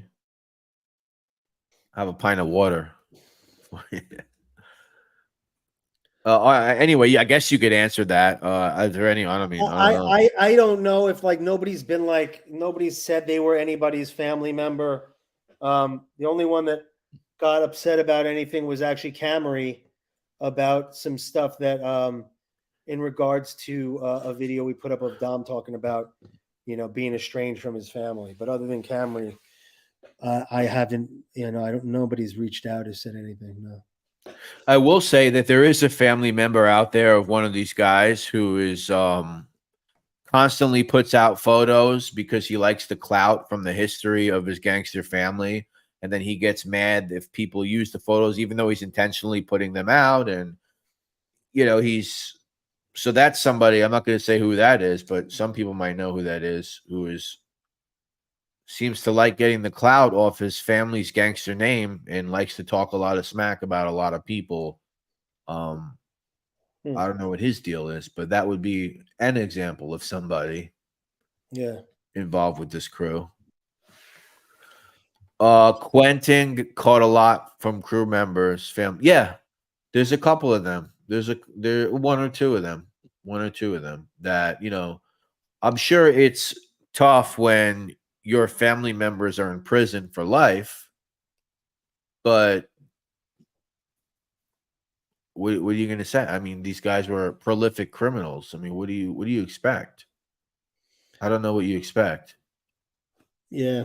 And some of you are intentionally putting stuff out there and putting out a persona, which I feel is intentional. So I don't know. Whatever. Oh, this is a question before. Did Dom ever give you like a rough estimate of how many he actually thought? Yeah, no, he definitely said it was in the hundreds. Hundreds? Yeah, all of them together. Yeah, he was like, yeah, he was like, it's like Frank said, Dom agreed with. It was like a group of serial killers. They all had, Yeah, because I know there's like, with like names that you could put to them and events behind it. I know there's like 75, right? And that's like, I mean, again, like we know. You always got to think of it this way. Whatever we know, there's probably a lot that we don't know, right? There's always stuff. And I say that to people about Dom too, like, or Sammy or any of these guys that get caught. Like, I don't personally believe everybody cops to every fucking thing they did when they get busted.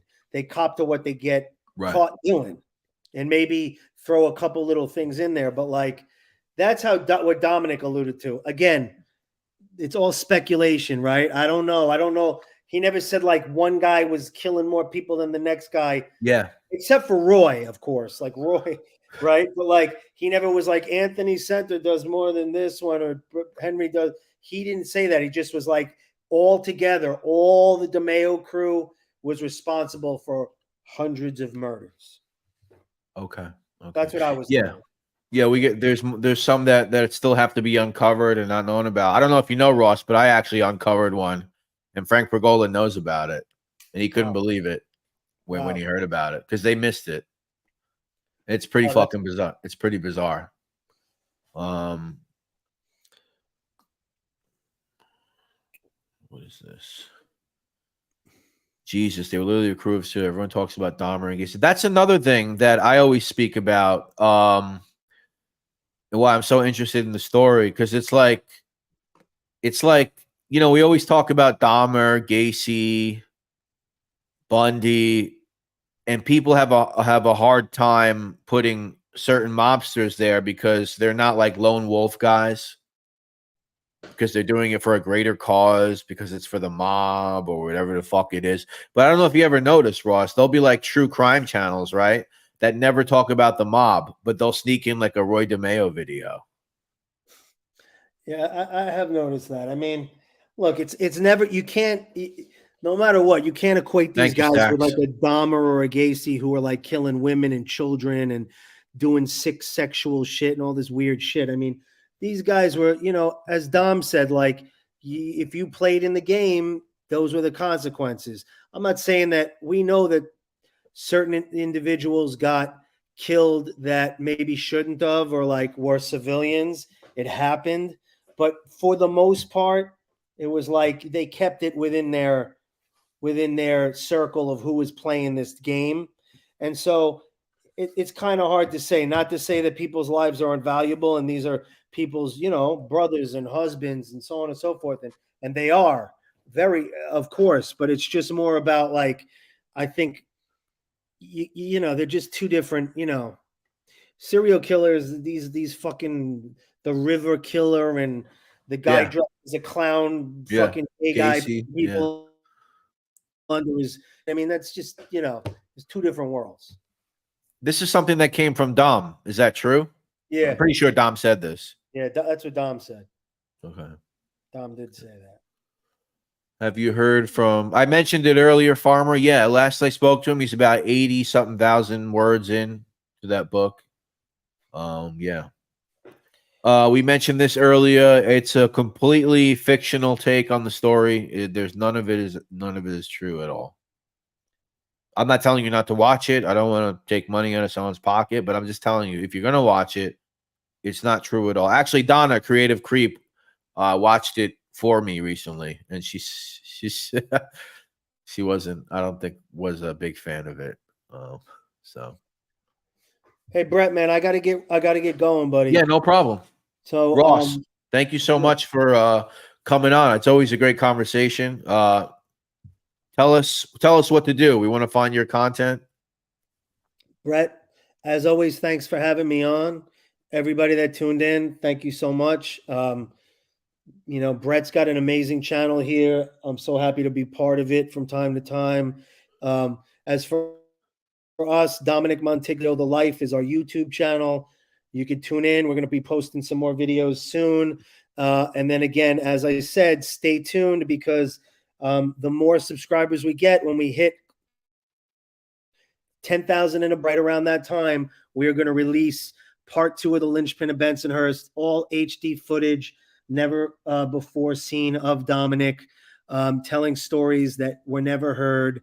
It's a whole different vibe, and I think everybody's going to love it. And we're going to have the bonus of including the whole DeMeo picnic in its entirety. So thanks again for everybody supporting us, and spread the word. Spread the word. And Paulie Dibbs, if you can do what you said, that would be awesome. Paulie, thank you, man. That'd be great. And you guys know how to find me on the internet.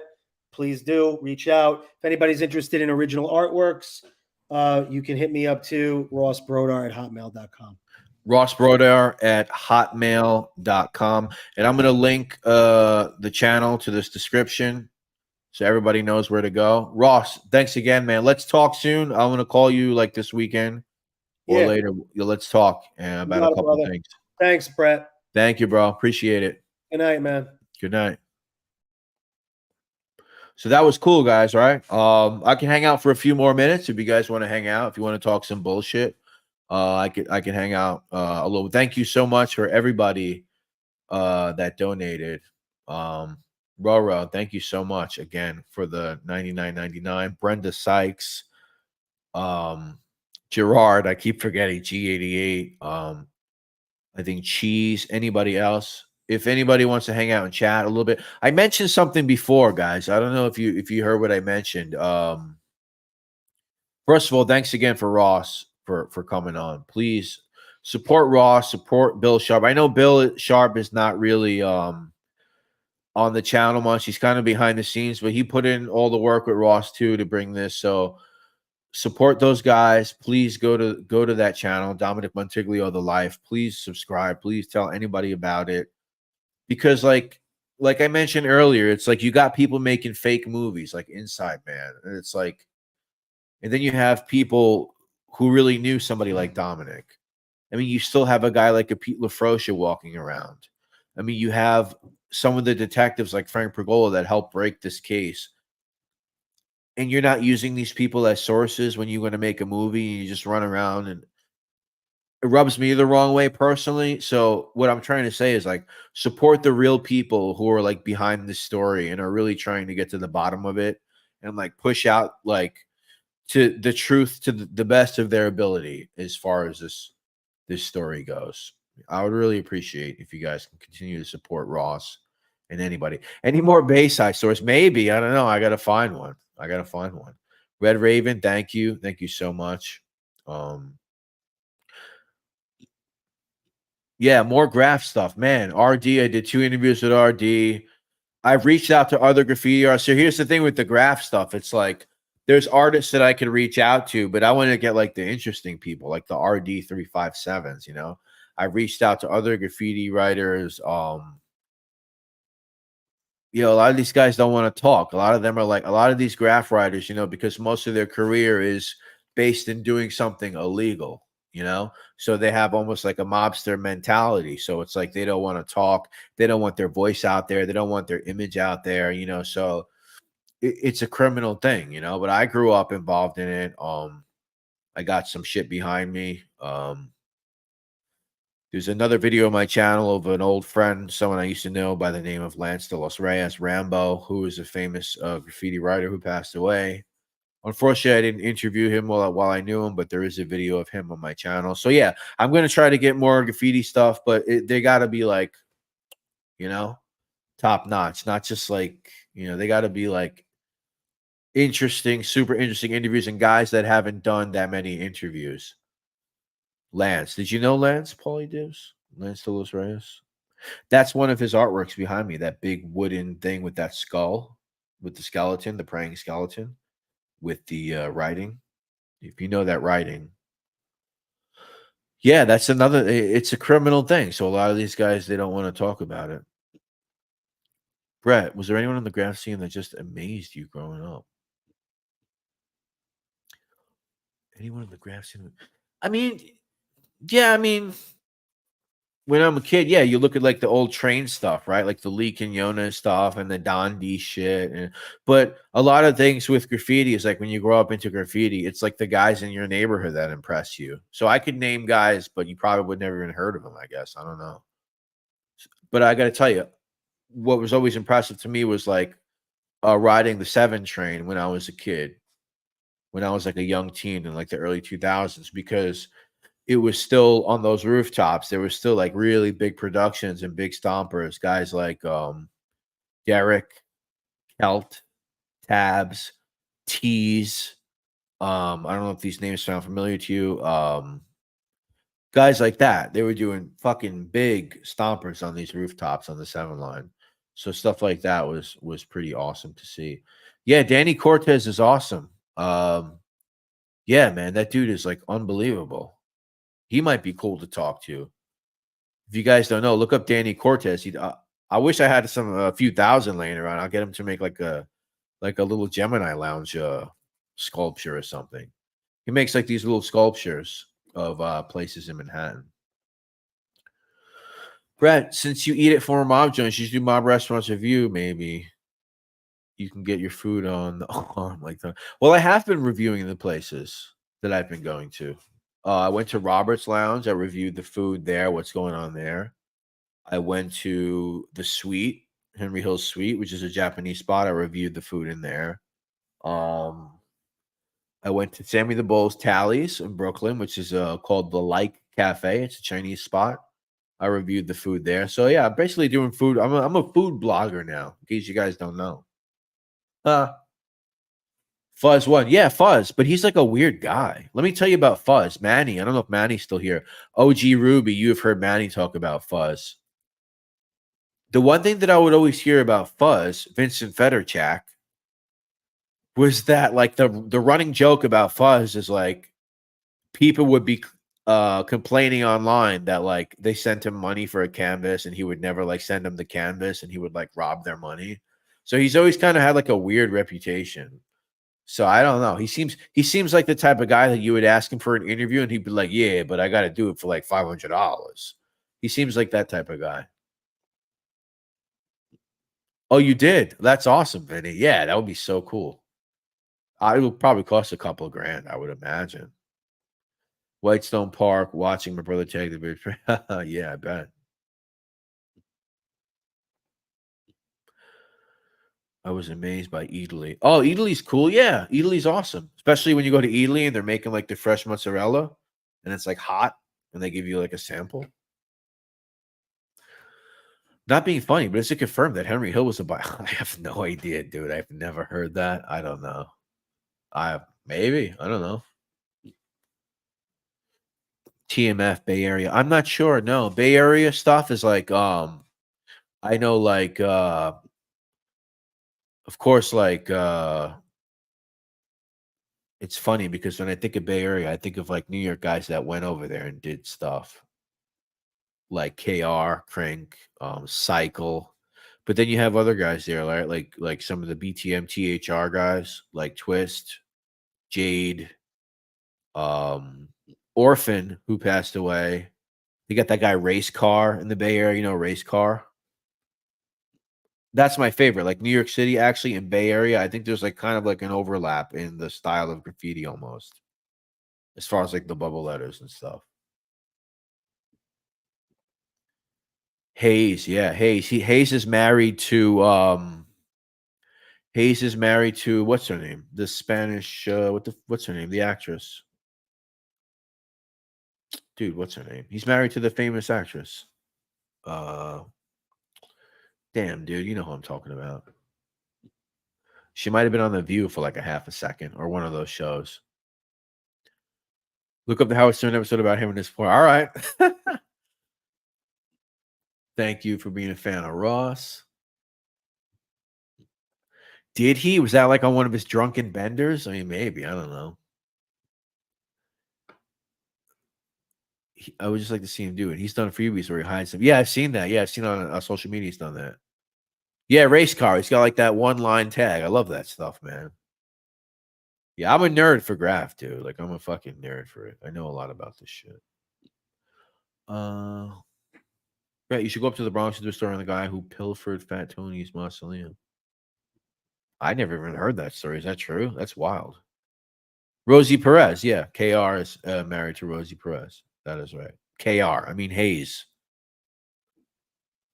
But Hayes did have another tag. He had another tag. It was Hayes, and then he had what the hell was it? Was it SE? He did another thing. Yeah, GAK. I think one of them, I'm not going to say who it is, but I'm pretty sure one of those guys is a frequent commenter on my channel. I told him to email me, but he hasn't emailed me. And I'm pretty sure that Cortez is in with those guys too. Those GAK guys. Yeah. Now this is a graffiti conversation. That's so funny. Got this little RD sticker right here.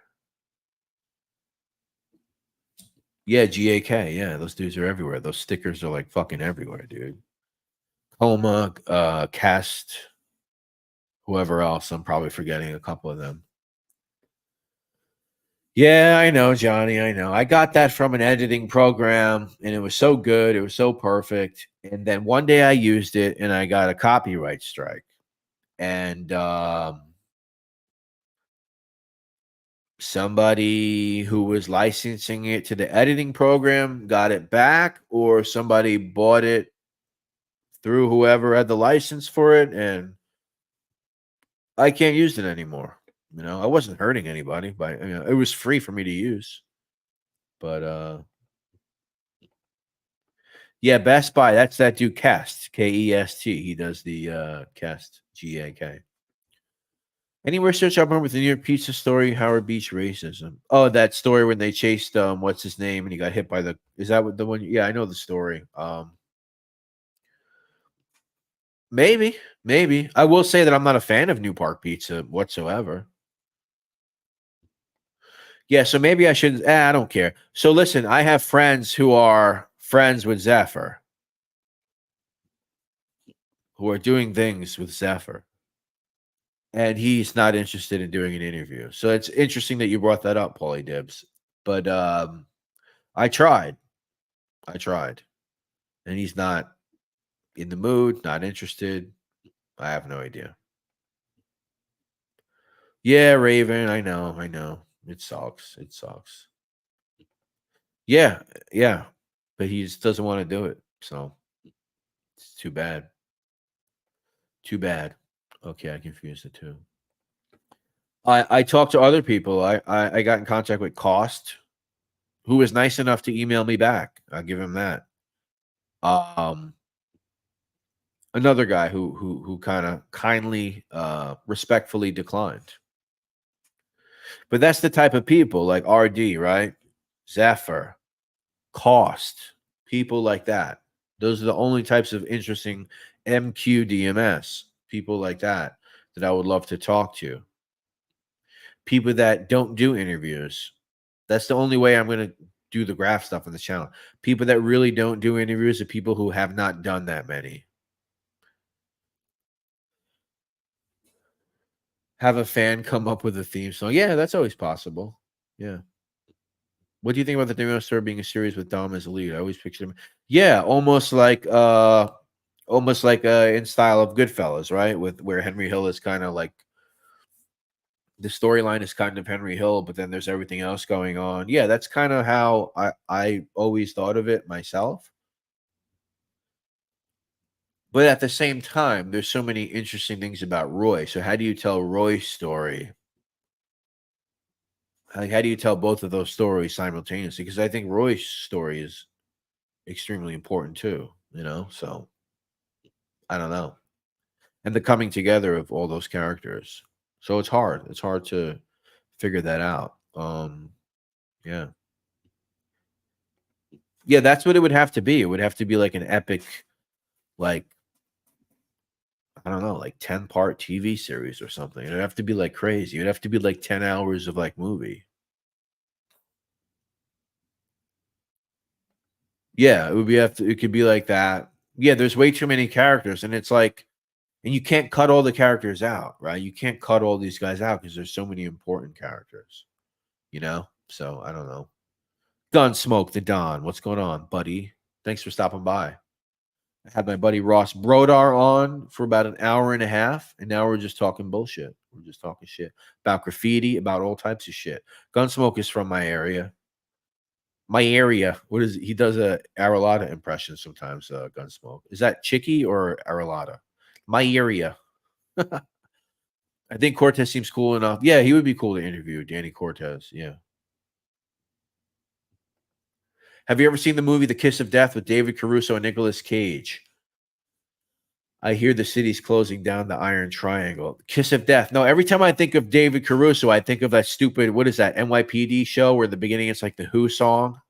It's like, yeah, it's like screaming.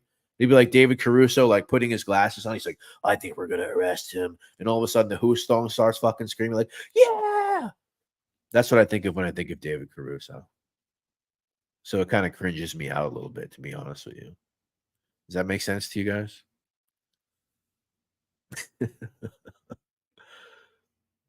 Gunsmoke the Dawn.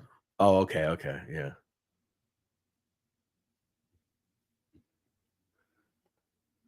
Can you shrink that down to 145?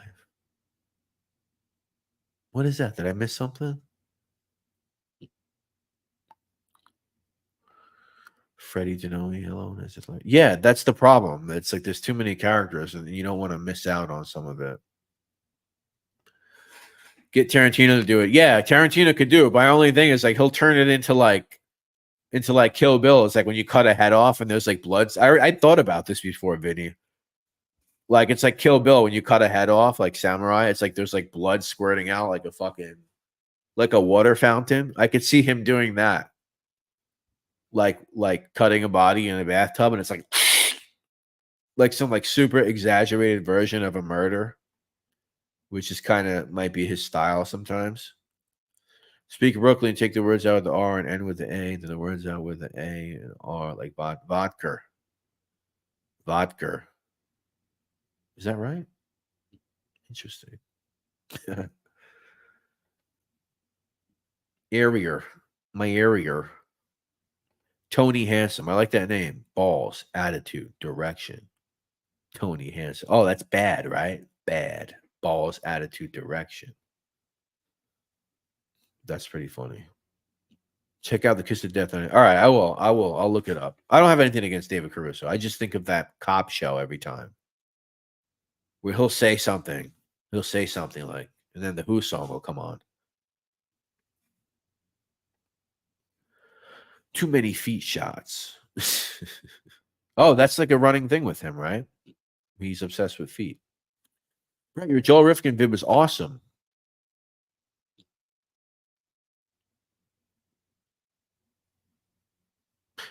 Is that the hotel? What's the name of that hotel? Was it one specific hotel? I feel like this sounds very familiar to me. And thank you about that Joel Rifkin, because a lot of people like they thought it was too long, but it was like, what do you want me to do? No one's ever done that, a video like that I did. Where I actually walked through his whole neighborhood where he grew up. And I went to the spot where he got pulled over and arrested, and to his house and to his high school. And I spoke about every damn victim that he admitted to murdering, all while walking the streets of East Meadow, Long Island. Who the fuck has ever done that? Nobody's ever done that. Stupid son of a bitches. Sorry, I'm kidding. St. James Hotel now. Okay. Yeah, I've heard the story before. That would be interesting. I got a couple of things in the works, guys. Tomorrow I have to go out and film.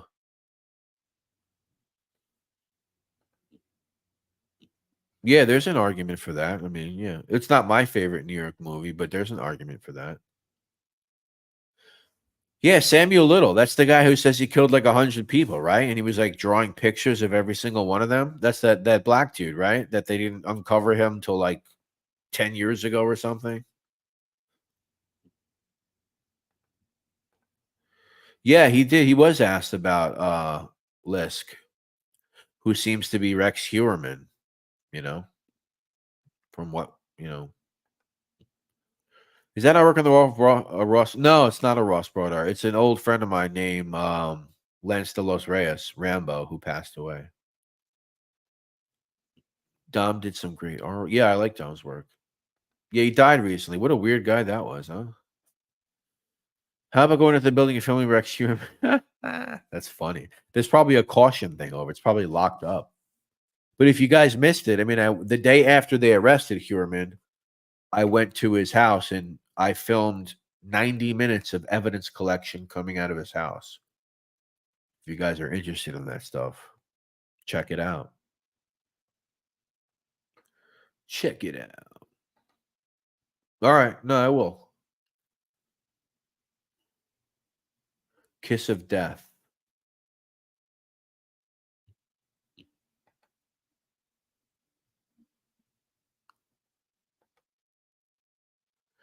Ghost of Fat Tony Soprano helps crack Bronx cemetery heist. Throg's Neck.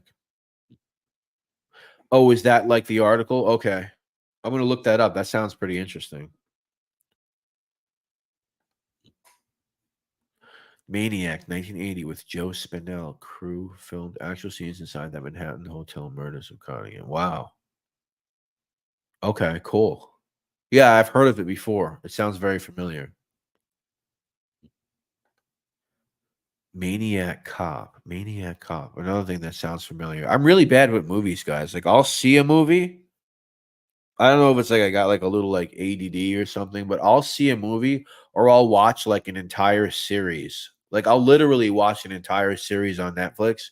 If you ask me about the series the next week, I won't know what you're talking about. Seriously, that's how my brain works. It's like I have a hard time like remembering these things.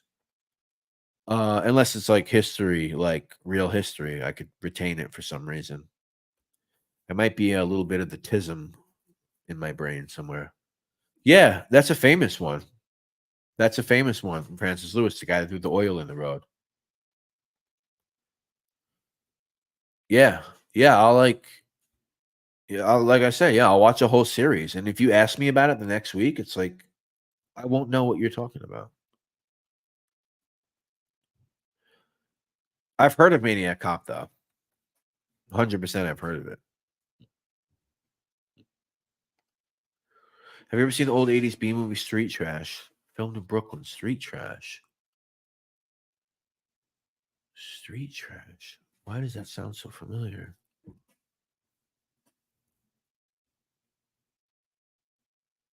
That sounds really familiar, Mini Boombots. Street Trash. It sounds familiar. Is that a movie that was like hidden for a long time and then it came out recently, or I'm thinking of something else? My brain shut down in 1998. Who would you consider your favorite director? Huh.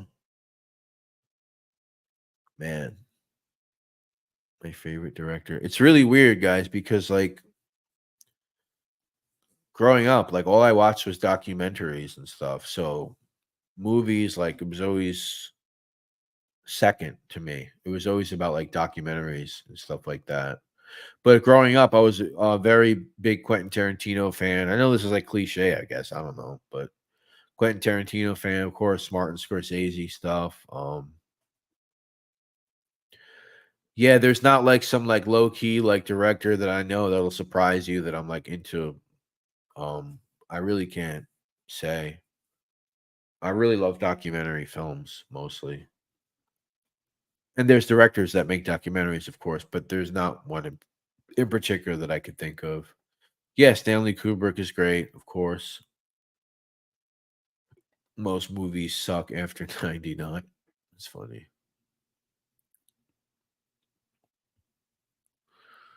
I love Scorsese. Yeah.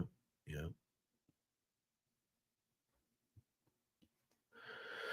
I can't see. Oh, there. Oh, thank you. I appreciate that, man. Tony Handsome. You watched the Peter Corso video? Thank you, man.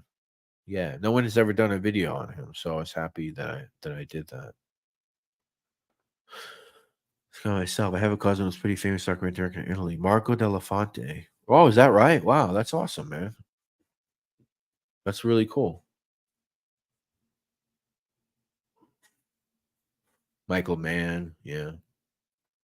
No Country for Old Men. Yeah, that's a great movie. Yeah, Heat. I'm a sucker. Yeah, me too. Even if it's like a bad one, I'll still watch it. Like the really bad ones. Like there's a couple of bad ones on YouTube that are horrible. But I still watch them because they're funny. Shakedown, another film on location in New York City crime genre from the 80s. Yeah, you guys are like real movie guys. I'm like, even if I saw it, like I said, I'll wannabes, yeah. So that's one of them. And then there's another one. Oh man, dude, there's a good one on YouTube for free. That's so bad. I'm gonna say that Frank Vincent is in it, and like James Caan is in it for like 5 minutes, I think. And it's about like they're stealing something, like some internet computer chip or some shit. You know what I'm saying? You know what I'm thinking of?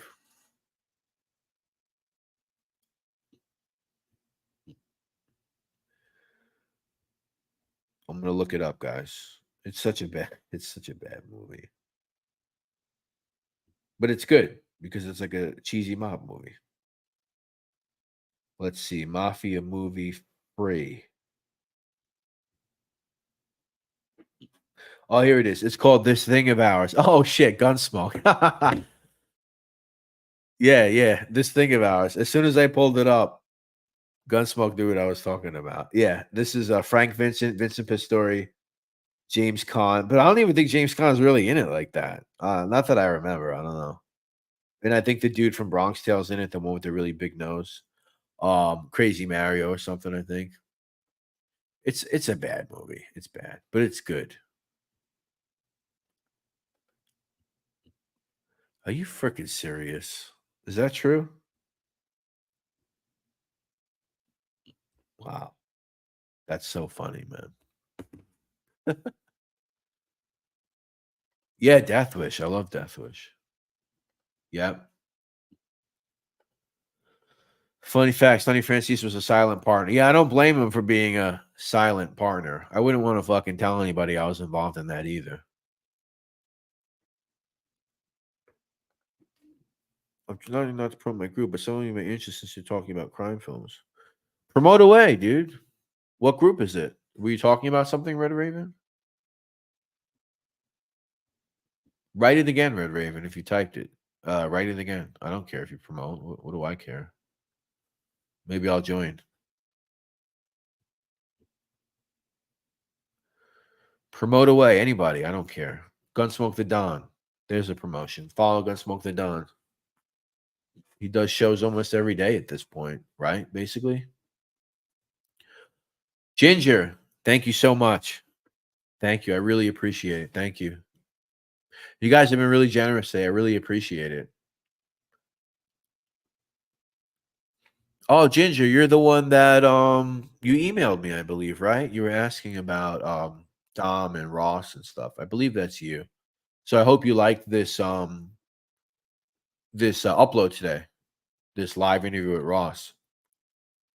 I think you're one of a kind of a newer subscriber, but I'm pretty sure that's you that emailed me. So I hope you enjoyed this interview. 15,000 members in your group, Red Raven? What group is this? Our area. What group is it? Please promote it because I want to know what it is now too, that you have 15,000 members in a group.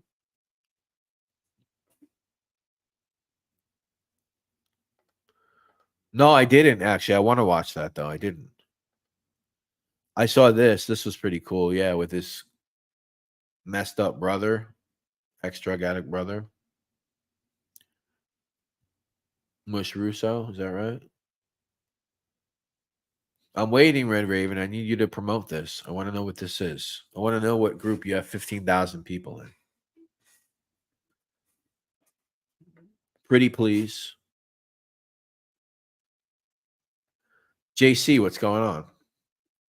Mob Entertainment Group. Another one. Follow JC. He did something recently with Roro, since you brought up Francis and somebody else brought up Francis being a silent partner in a really terrible movie. I think JC interviewed the woman who might have worked on that Newsday story, if I'm not mistaken. But she wrote a book, but she might have been with that Newsday story too. What's her name, JC? Roro, go to JC's channel, Mob Entertainment. You'll see that.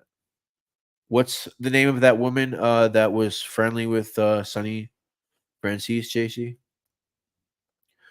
Our family is from Castellamare di Stabia. I think I said that right.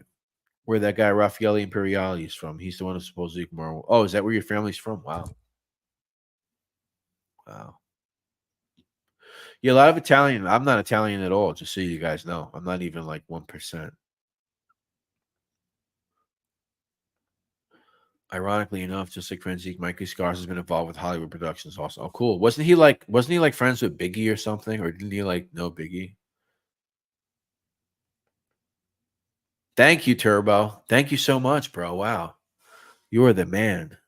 $49.99. Wow, you guys are so generous tonight. Turbo, what is that, a Grand National in your photo there? I never really looked at that. Or is that like a Buick? Is it like a Regal or something? What kind of car do you have in that photo? And thank you for the $49.99, dude. I really freaking appreciate all you guys. My God. This is like my most successful live stream ever. Sonny Francis also invested in Deep Throat and Tick. Yeah, so that was a film company by the name of Bryanston Pictures. And Francis probably invested in it, but it was largely the Pereno family who was running the distribution company called Bryanston Pictures. And they distributed Texas Chainsaw Massacre, Deep Throat with what's his name? Rocco if you guys watch the beginning of Deep Throat, in the beginning of the credits, you're gonna see a name that says Lou Perry as one of the producers or the guys behind the film. You're gonna see it. When you see like Linda Lovelace, she's cruising in a car in the beginning, and then you see like the name Lou Perry. That is Pereno. That is Louis Pereno. Is that his first name? Well, that's one of the Pereno bear. There was Joe Pereno, all those early those Colombo guys who were involved in that. Lou Perry, real name Pereno, who was behind that. Buick Grand National. Is that yours?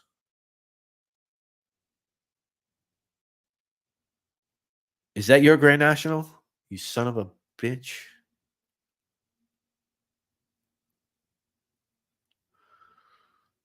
You know, I used to have, up until a few years ago, Sammy, I had an 86 Monty SS with T-tops. It's not a Grand National, but it's a G-body, and it's still a sweet ride. And I wish I still had it. 86 Monty SS with the T-tops in pretty good condition. And you know what? I bought it years ago when you could still buy them for kind of cheap. Now they're like, you know, getting up there in price. A lot of people are really into the G-bodies now. Wow, the 87 Grand National. That is awesome. I don't know what year is like the most desirable one, Sammy. Is that one of the ones? I know one of them is not the most desirable, where it's like one of the engines is it's not the way, it's not the one. I don't know if that's the 85. You would know. One of them is like the least desirable one, even though it's still a Grand National. What an awesome car, dude. I love those cars, man. Thank you, Paulie Dibs. I should probably do more live streams. Why I don't? Because I'm not going to say I'm lazy because I do all the other stuff, but I should probably do more live streams. And I don't know why I look so dark. Like, I don't know what's going on with the lighting. I have no idea what's going on. I noticed that the whole time that I'm like so dark. Hello from Tasmania. Wow. Art Garfunkel Art. That's funny. If you say Art Garfunkel, you could just keep saying that till your head falls off. Art Garfunkel, Art Garfunkel, Art Garfunkel. You can just keep saying that. That's pretty funny. Hello from Tasmania, Australia. Wow. Home of the devil, the Tasmanian devil, right? If I'm not mistaken. Thank you for joining me, Australia. Wow.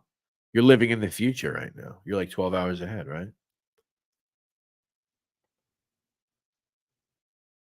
100%. I was only over there in Cali once. I was in Los Angeles a few years back. Never to the Bay. But that would be nice. 74 Twister, yeah, fucking dope. Yeah, Art Garfunkel, Art Garfunkel, Art Garfunkel. Yeah, I need a ring light, bro. Yeah, I was on Instagram and I have like a bunch of them saved of like ring light ads that I saw that I need to like buy. Tony Handsome. Oh, thanks, bro. $5. Thank you, brother. Appreciate it. Thank you so much. I appreciate that, dude. And I love the name, by the way, Tony Handsome. 87 is the most desirable. The 84 and 85, because they weren't intercooled. That's what I was thinking of. Yeah. The 87 is you little son of a bitch, bro. You son of a bitch. This guy with the 87 Grand National. There's a guy in my area that actually has one. That he only comes around in the summer with it. I have a 70 Roadrunner. Wow. Does it have the original Roadrunner symbol on it? Wow, you're in Australia too, Red Raven? Wow. But you used to be in New York, right? If I'm not mistaken. I remember talking to you from years ago.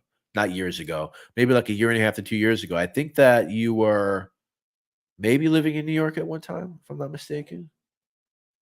Ruby still hanging out. Thank you so much. Oh, Michelle, you know what? I think I need to do that. I'm going to do that. So, guys, like a few months back, probably like 7 months, I adopted a cat that was found under a car on Long Island. And he's like one of those fold kind of cats with the little tiny ears. And he has one eye. His eye was all busted out. But I haven't put him on camera since he was a little baby. But if you guys give me a second, I'll go get him and I'll bring him. You guys give me like 2 seconds, all right? For Michelle, for everybody. His name is Rupert. I'll give him a cameo. Give me a second.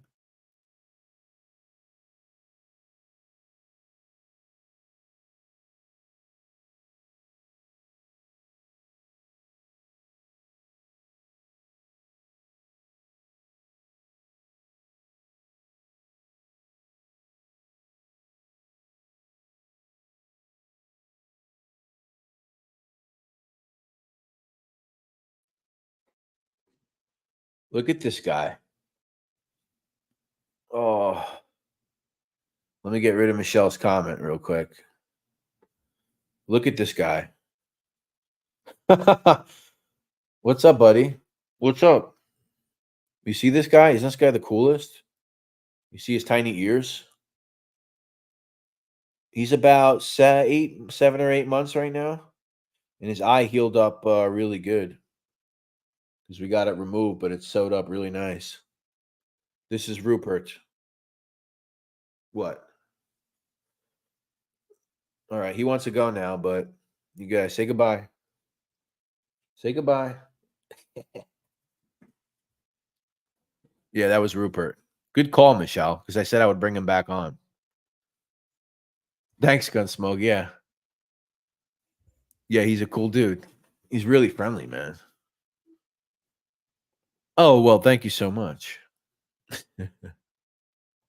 Is that really inside Roy's car? Oh, that is inside Roy's car. Yeah, let me remove myself from.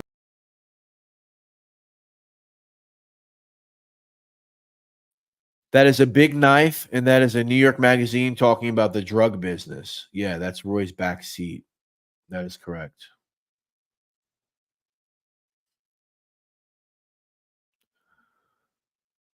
I also have a 79 mile. You just keep talking, don't you, Turbo? You just keep it up. You son of a bitch. I miss my car, but you know. Oh, you are American. Okay, okay, that's what it was. I'm from Queens, Tony Handsome. That's where I'm from. Yeah. Oh, that's so cool. Don't even ask. I could imagine. I know some of you rescue people who really like to keep a lot of cats.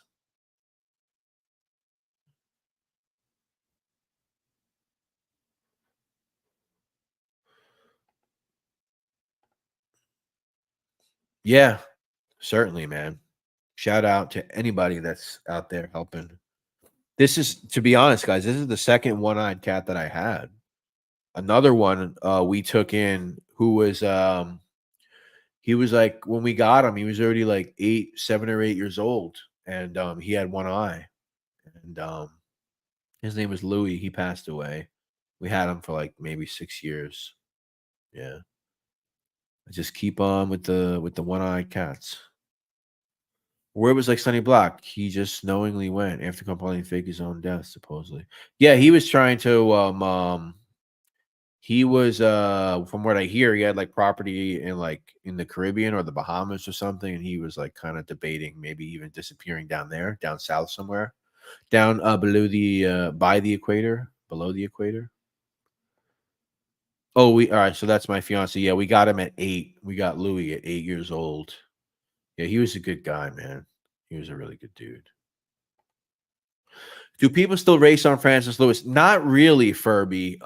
You'll see people speeding on Francis Lewis, but the idea of like racing on Francis Lewis, it's really almost non-existent at this point because over the past decade, the NYPD really just were no tolerance for it, and they would just started like taking people's cars away. That's kind of what it became. They'll just take your car for racing. So people kind of just Yeah. Yeah, that's another thing what Gunsmoke says. There's a lot of speed cameras. So, there's parts of Francis Lewis where it's like within a span of a mile, you could literally rack up $150 in tickets within like 5 minutes because they're $50 a ticket, 50, 50, 50. They just keep adding up. So that's another reason, yeah. But yeah, there's really low tolerance for that shit now. They'll just, like I said, they'll just take your car. Yeah. Yeah, Roro, you know it. They're all over the place.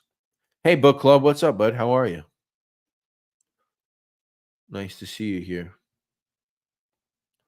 Toby? Oh, nice. That's the name of your cat? That's a cool name. Toby. Art Garfunkel. Borelli, Testa, and Freddie D was filming. Okay.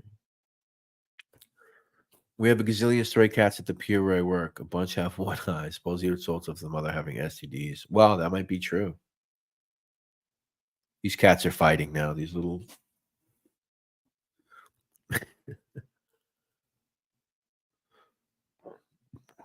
Every block there's literally a speed camera. Yeah, it's crazy.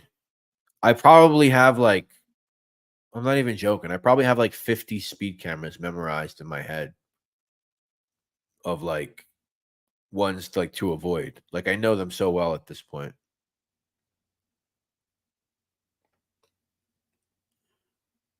Oh, is that true? Maybe, book club. Yeah. Yeah. There's probably no consequence for anything anymore, I think. You know what I started? Yeah. You know what I'm hearing less of? And I don't know if it's because last summer or sometime this year they were trying to crack down on them. I don't know if anybody's aware of this. Gunsmoke, maybe you.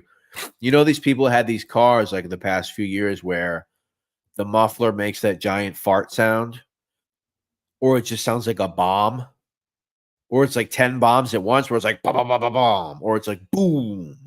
I've been hearing a lot less of that lately. And I got to be honest, I'm not one to root for people to get in trouble, or I hope the cops arrest these people. I'm not one of those guys, but with those mufflers, dude, I wanted those cars to blow up. I literally wanted those dudes to have their cars taken away. That's the most annoying thing I've ever heard in my life. It's not like a muscle car, like Turbo Sammy has a muscle car where it's where it sounds nice. No, it sounds like a bomb going off. And like I said, some of them will be 10 farts. Some of them will sound like farts. It'll be 10 farts in a row, and these dudes think that shit sounds good. Yeah. It's so annoying. Yeah. Well, that too. That's annoying too. Staten Island is the worst. Yeah. I bet, man, with the speed cameras. Yeah, I hear a lot less of it. I don't know if it's because they started cracking down big time on them, or maybe it was a fad. I really don't know. Yeah, the long farts or the backfires.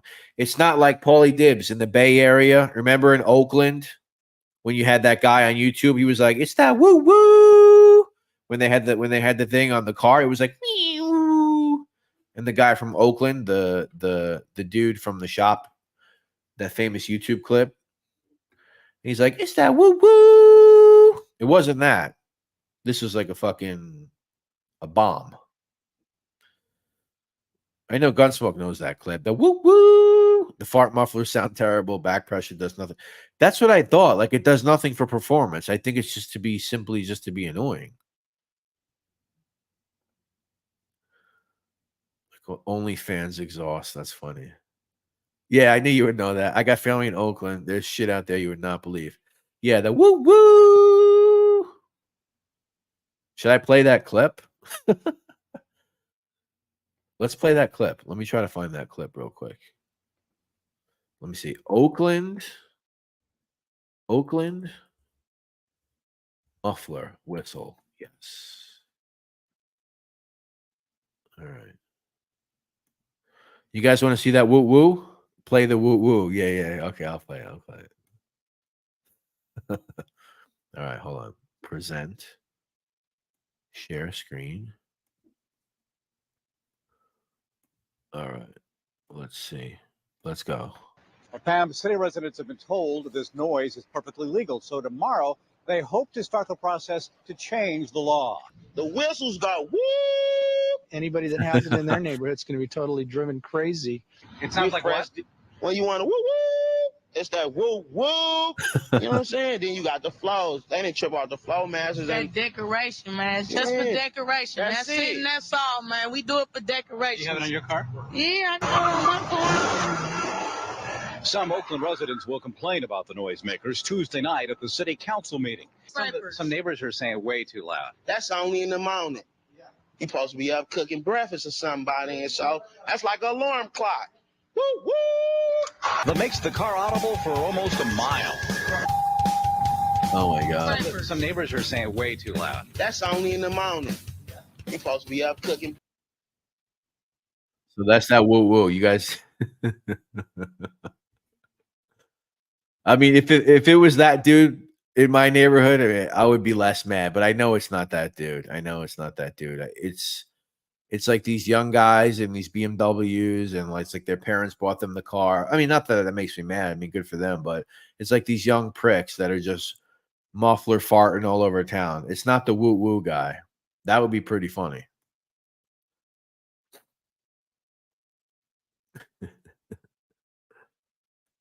Oh, that was a classic clip.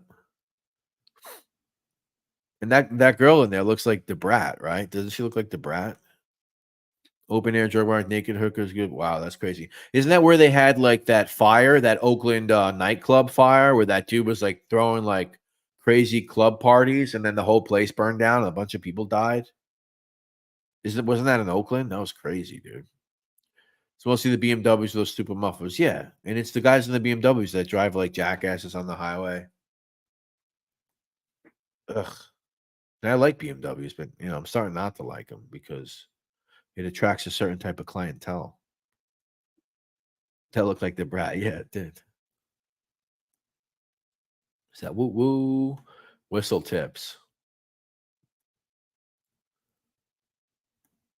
Noisy rice burners. We have so many around here in Freeport. Oh, you're in Freeport, Michelle? Is that where you're at? Cool. Well, you know why? I hate to say, you know why, Michelle, in Freeport? Because those poppies love a little Honda. They love a little Honda or a little old Toyota. I mean, listen, I'm not talking shit. I'm half Hispanic, but if you get these guys in certain areas, there's going to be a lot of Hondas. There's going to be a lot of noise. That's all I'm going to say. No offense. Unless I got it all wrong. I don't know.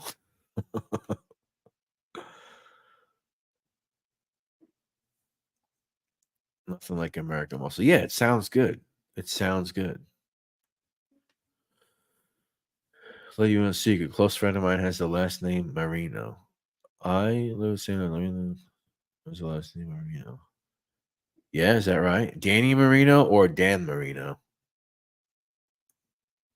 Is it Danny Marino from Brooklyn, or is it Dan Marino from Laces Out, Dan? Speaking of Belmore, did you guys see the I think it was on Jerusalem Avenue. Did you guys see the trans woman with the gun in Long Island? Did you guys see that? Shooting the gun in the middle of the street, and then the Nassau County cop hit him, whatever it is. Tell me if you guys saw that crazy clip. That was from 3 days ago.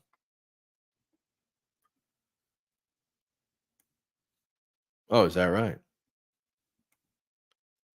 Might be related to Danny Marino. Okay.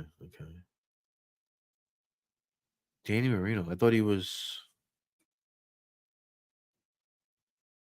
Yeah, right. He is Sicilian. I'm thinking of something else. They own the California Cheese Company. Huh. Cop ran over her.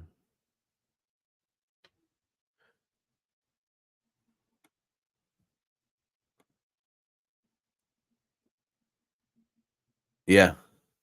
Yeah. That's funny. Yeah, in Freeport, there is, from what I know, I think so. I think that's the case. And they love a little Honda. It is what it is. It's just what's the key to opinion on pizza ramen? You know what? When I was younger, I had pizza ramen, and then I had it a few months back, and it wasn't that good. I do like VIP. Pizza Garden's all right. I would say VIP is the best out of all those that you just mentioned. And I don't even think it's close.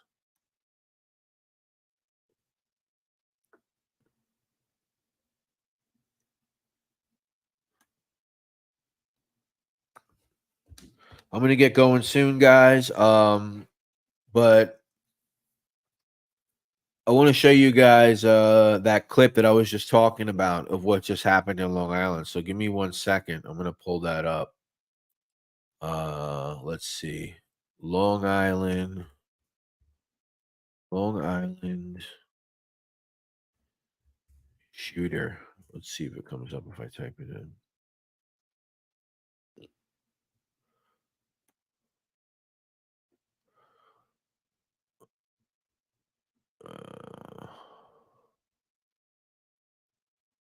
Okay. All right, you guys want to watch something kind of bizarre? Yeah, I'm gonna get going too, guys, but I want to show you this crazy thing that happened on Long Island. It's weird. My friend actually lives right where this happened. He was like, and he sent it to me. He was like, dude, I go to this spot all the time. It's freaking crazy. And this is my friend. He's got like 2 kids. It's like you never know what's gonna happen. But here, check this out before you guys get going. Let me show you this. Pretty bizarre.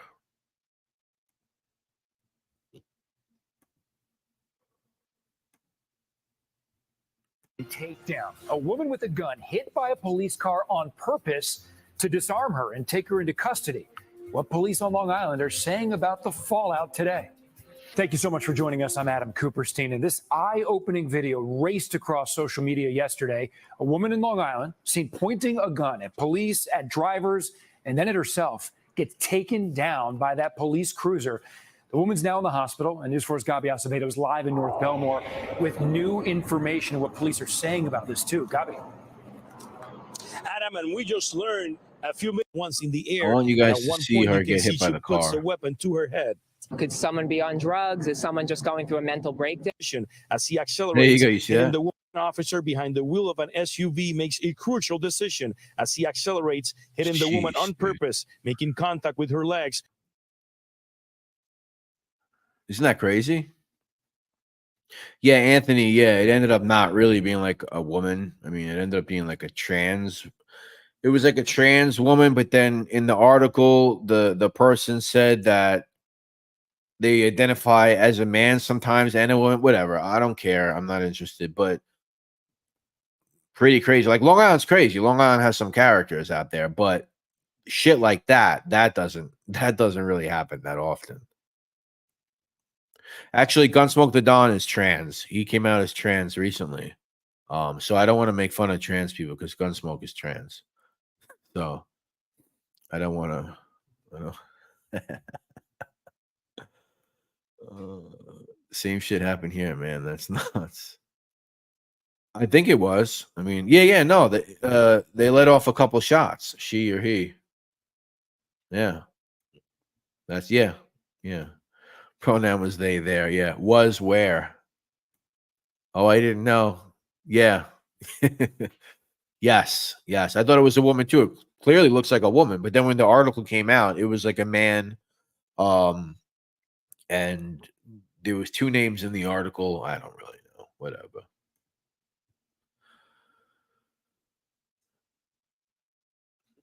Well, I'll look that up, but I can't click like if you're like putting links, Paulie.